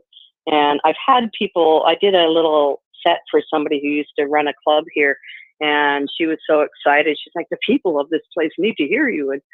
And it sort of lit a fire under me. So I dug out my gear and whatever, and yeah, I mean, if I have a heads up ahead of time, I'd be happy to do a tune or two on video for you. I guess it would have to be original, because then there won't be any copyright issues, and I have plenty of originals I could do. So we could stick to an original thing, and yeah, I'd be happy to do that. That'd be nice. That'd be real nice. Thank you for calling in tonight. Yeah. It's been a pleasure. Yeah, you're as always. welcome. Nice to talk to you. Good to Thank talk to you. you too. Yeah, thank you so much. All Yeah, right. so if I get a heads up ahead of time, we can figure something out. Okay. Just let me know. Well, you just pick a day, and that'll be fine with me. You get whatever you want to get prepared, and we'll fire it up. Okay. All right. Thank you. Sounds good. All right. Okay, Let's take go care. out to British Columbia. Here's the man. Plug your ears. He sometimes gets a little bit colorful with the language. Hang on here. And there he is. There you go. Colorful. That's me. Yes, to say the least. At a minimum. Yeah, indeed. If not a little bit dramatic. So, okay, given the last couple of conversations there, who did we have on there? Mouse. The whole, the Trojan.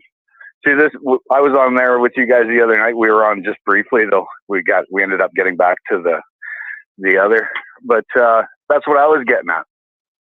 Is that I mean, nobody ultimately knows over here, right? Right. We're all just taking our stab in the dark. But I mean, for me, I thought it was a Trojan horse, because Prigozhin, I mean, he's nothing but a loyalist. Like he's in deep with all the guys up high. Like, so it just seems kind of crazy to think that he's going to go against his own blah, blah, blah, blah, blah, blah, blah. And I mean, the problem arose and died as quick as it arose. Right. So I find that that's very telling. So, and then I think, given that if you go with that logic, that basically what we're seeing now is more of a shaping of the battlefield. And because they've basically got all of their front lines in position, they're working their way up to the Dnieper River. And so we're watching a lot of shaping going on right now, because for anybody to move anywhere forward, you have to have that many more men behind you for the logistics, right? So once again, keeping these logics in mind, this just buys them time. Yeah. This just bought them time to do a whole bunch of extra maneuvers with, and not have to blame somebody across the pond per se. Right. So they put down their own little rigmarole. I mean, I don't know 100%. Nobody does. Right. Like I said, it's all a stab in the dark. But then I can also run a parallel with our other conversation on the politics here in Canada. Whereas I feel like I told you prior, that last election, it had nothing to do with getting the majority. Everybody was driven. That's all I heard. He wants the majority. He wants the majority. I'm like, yeah, bullshit. He's shaping the battlefield. And this is where I run the parallel. Right now, he's been putting, C-18, C-11, all of these bills in play. And there's more to come, as you've made mention yourself. Yes. So I find that this whole other 4 years was just to shape the battlefield to get the full usurp done. This is a coup d'etat from the inside out. That's what I call it. Personally, that was my take on it, sir. Okay. And so I'm glad everybody agrees with me just indirectly. You just didn't know you was agreeing with me. Even though you're out in BC, do you have any views on this mayoral by-election in Toronto? Well, that's what I was getting at. I mean, in my opinion, in Canada, nobody's politically educated, first and foremost. You go to European countries and they all understand who's running, why they're running, what party they're from. Everybody that's in the party, they know what the issues are. Like, look at the Macron there. He was screwing with the old age package, pension packages. Yeah. And then there's an uproar like that. You know what I mean? So they're politically connected, right? In an educated way. So when somebody screws around, they hear it right away. They know that that's propaganda, or okay, we ought to pay attention to that. Yeah. You know, like they get the difference. So in my opinion, Canada needs to have political sciences back in school, create more critical thinkers that way, so they can, first of all, not just become critical thinkers, but also understand the system that they got to play within in order to be able to win within. Yeah, they certainly because this system is not designed to be won. They need to teach civics exactly in school again. Oh, exactly. But the system's not designed to be won. If you look at the stock market, right? They had that whole thing with the game company or whatever, and then everybody started betting against it because dude figured it out how to get a bunch of dough out of the market. They just shut them down. Right. It's not designed to be won. That's what people in Canada don't understand. Our system is not designed for us to win. We are fucking slaves, debt slaves. That's all we are. We're just fucking cattle.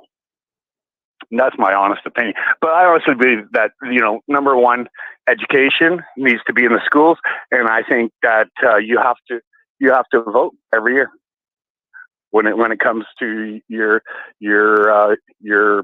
provincial and your federal. And if you want to worry about your like, what do they call it when you're right here at home? My town, municipality or municipal. But then that's optional.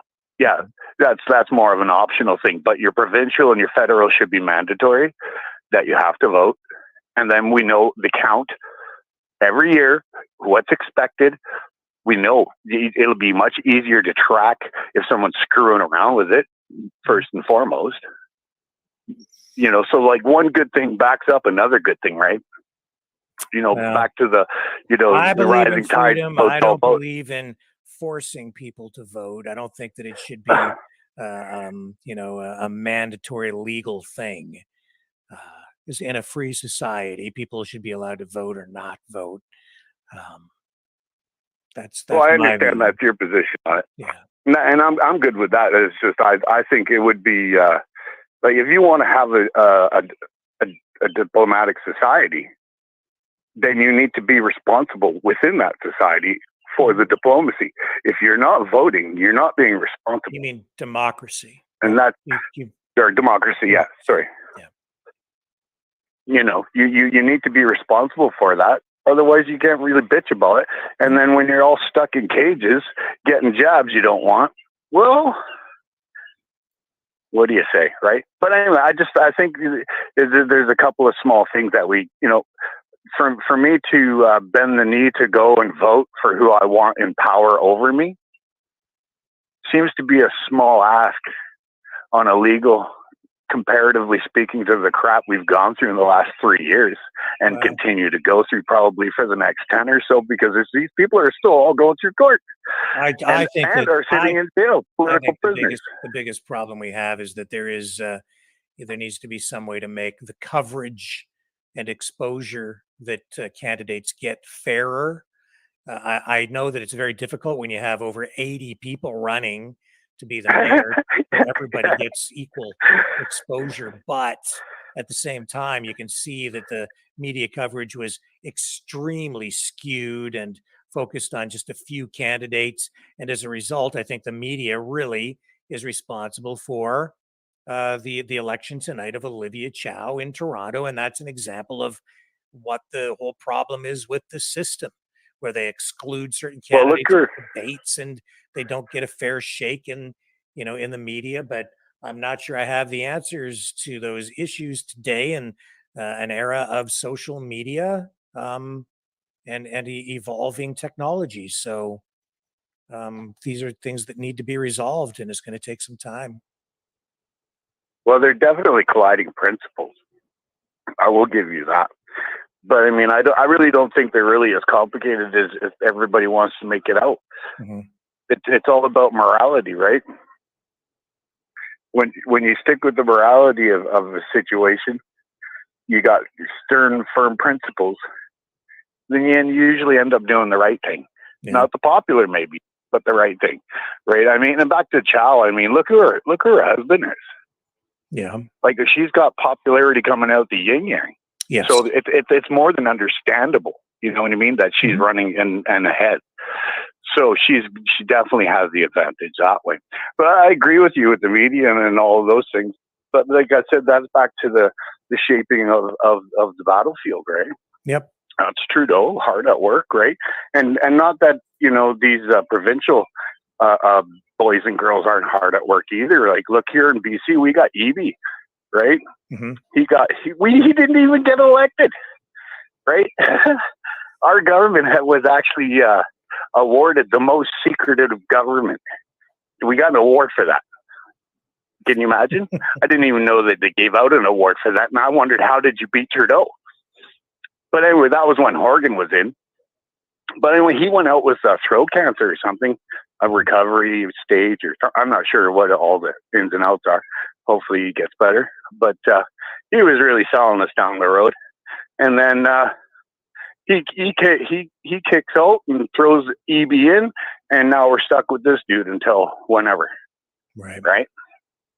So another unelected official and pushing all the garbage you can imagine. Well, listen, sir, we're going to move on. Thank you very and all much that for the sort of call. guarantee, right? I've got another guy in the queue here, so we got to wrap up soon, so I better move on. But thank you. Great comments. Absolutely. Absolutely. Have yourselves a good night, and peace and love to all the Mavericks. Thank you, sir. Have a great night. Okay, who do we have on the line? It's a 905 area code, so you must be tuned into what's going on out there in Toronto. It's Steve Harvey. Sorry, go ahead. Who is it, Harvey? It's very yes, low. Sir. It's Steve Harvey. Well, hello. How are you? First time calling in there, Rick. Well, thank you for calling. You catching me all right? I am. We can hear you. No Yes. problem. Great. All right. I don't know what to tell you, Mavericks, tonight. I could tell you all kinds of stuff. Rick, you know where we came from, right? You know where we started with the myth. Well, why don't you fill me in? You got you all right? We did put that movie up on The Myth is Canada for you. So if you want to go over to that and take a look, you can see that the movie there, the Great Awakening. You can see that. But anyhow, I'm always amazed that nobody actually pays attention to the game. And it's a real simple game. Mm-hmm. It's called Monopoly. Yeah. So are you still there, Steve? Hello, Steve. Well, it looks like we lost Steve. Okay, well, folks, it is 9:25, and we'll just check in here again. I'm not sure where he went. He was a little garbled there at the beginning. I'm not sure.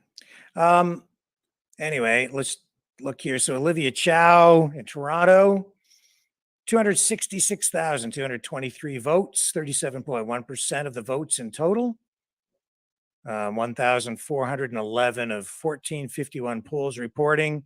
And in second spot, Anna Baileo, 233,094.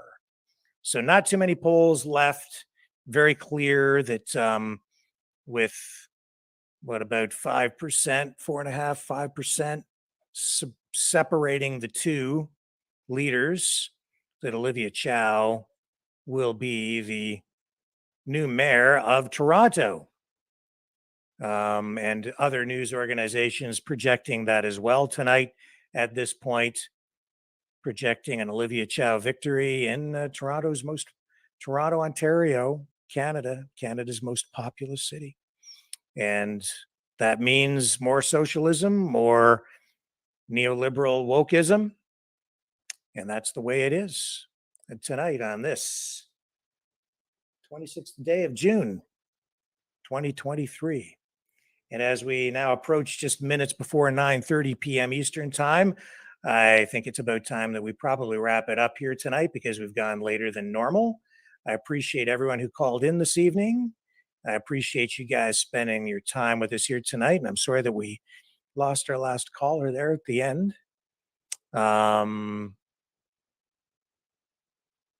Yeah, and we will wrap that up. So I'll be back maybe tomorrow night, as Lori let you know.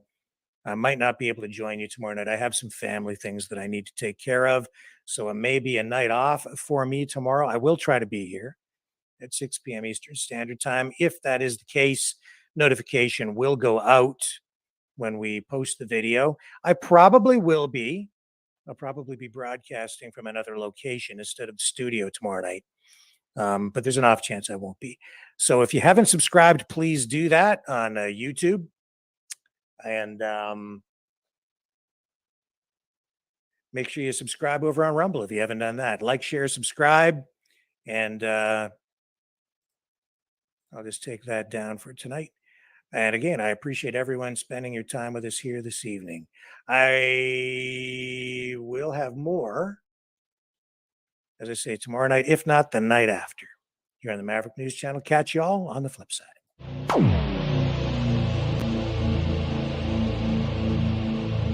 This has been a Maverick Multimedia production.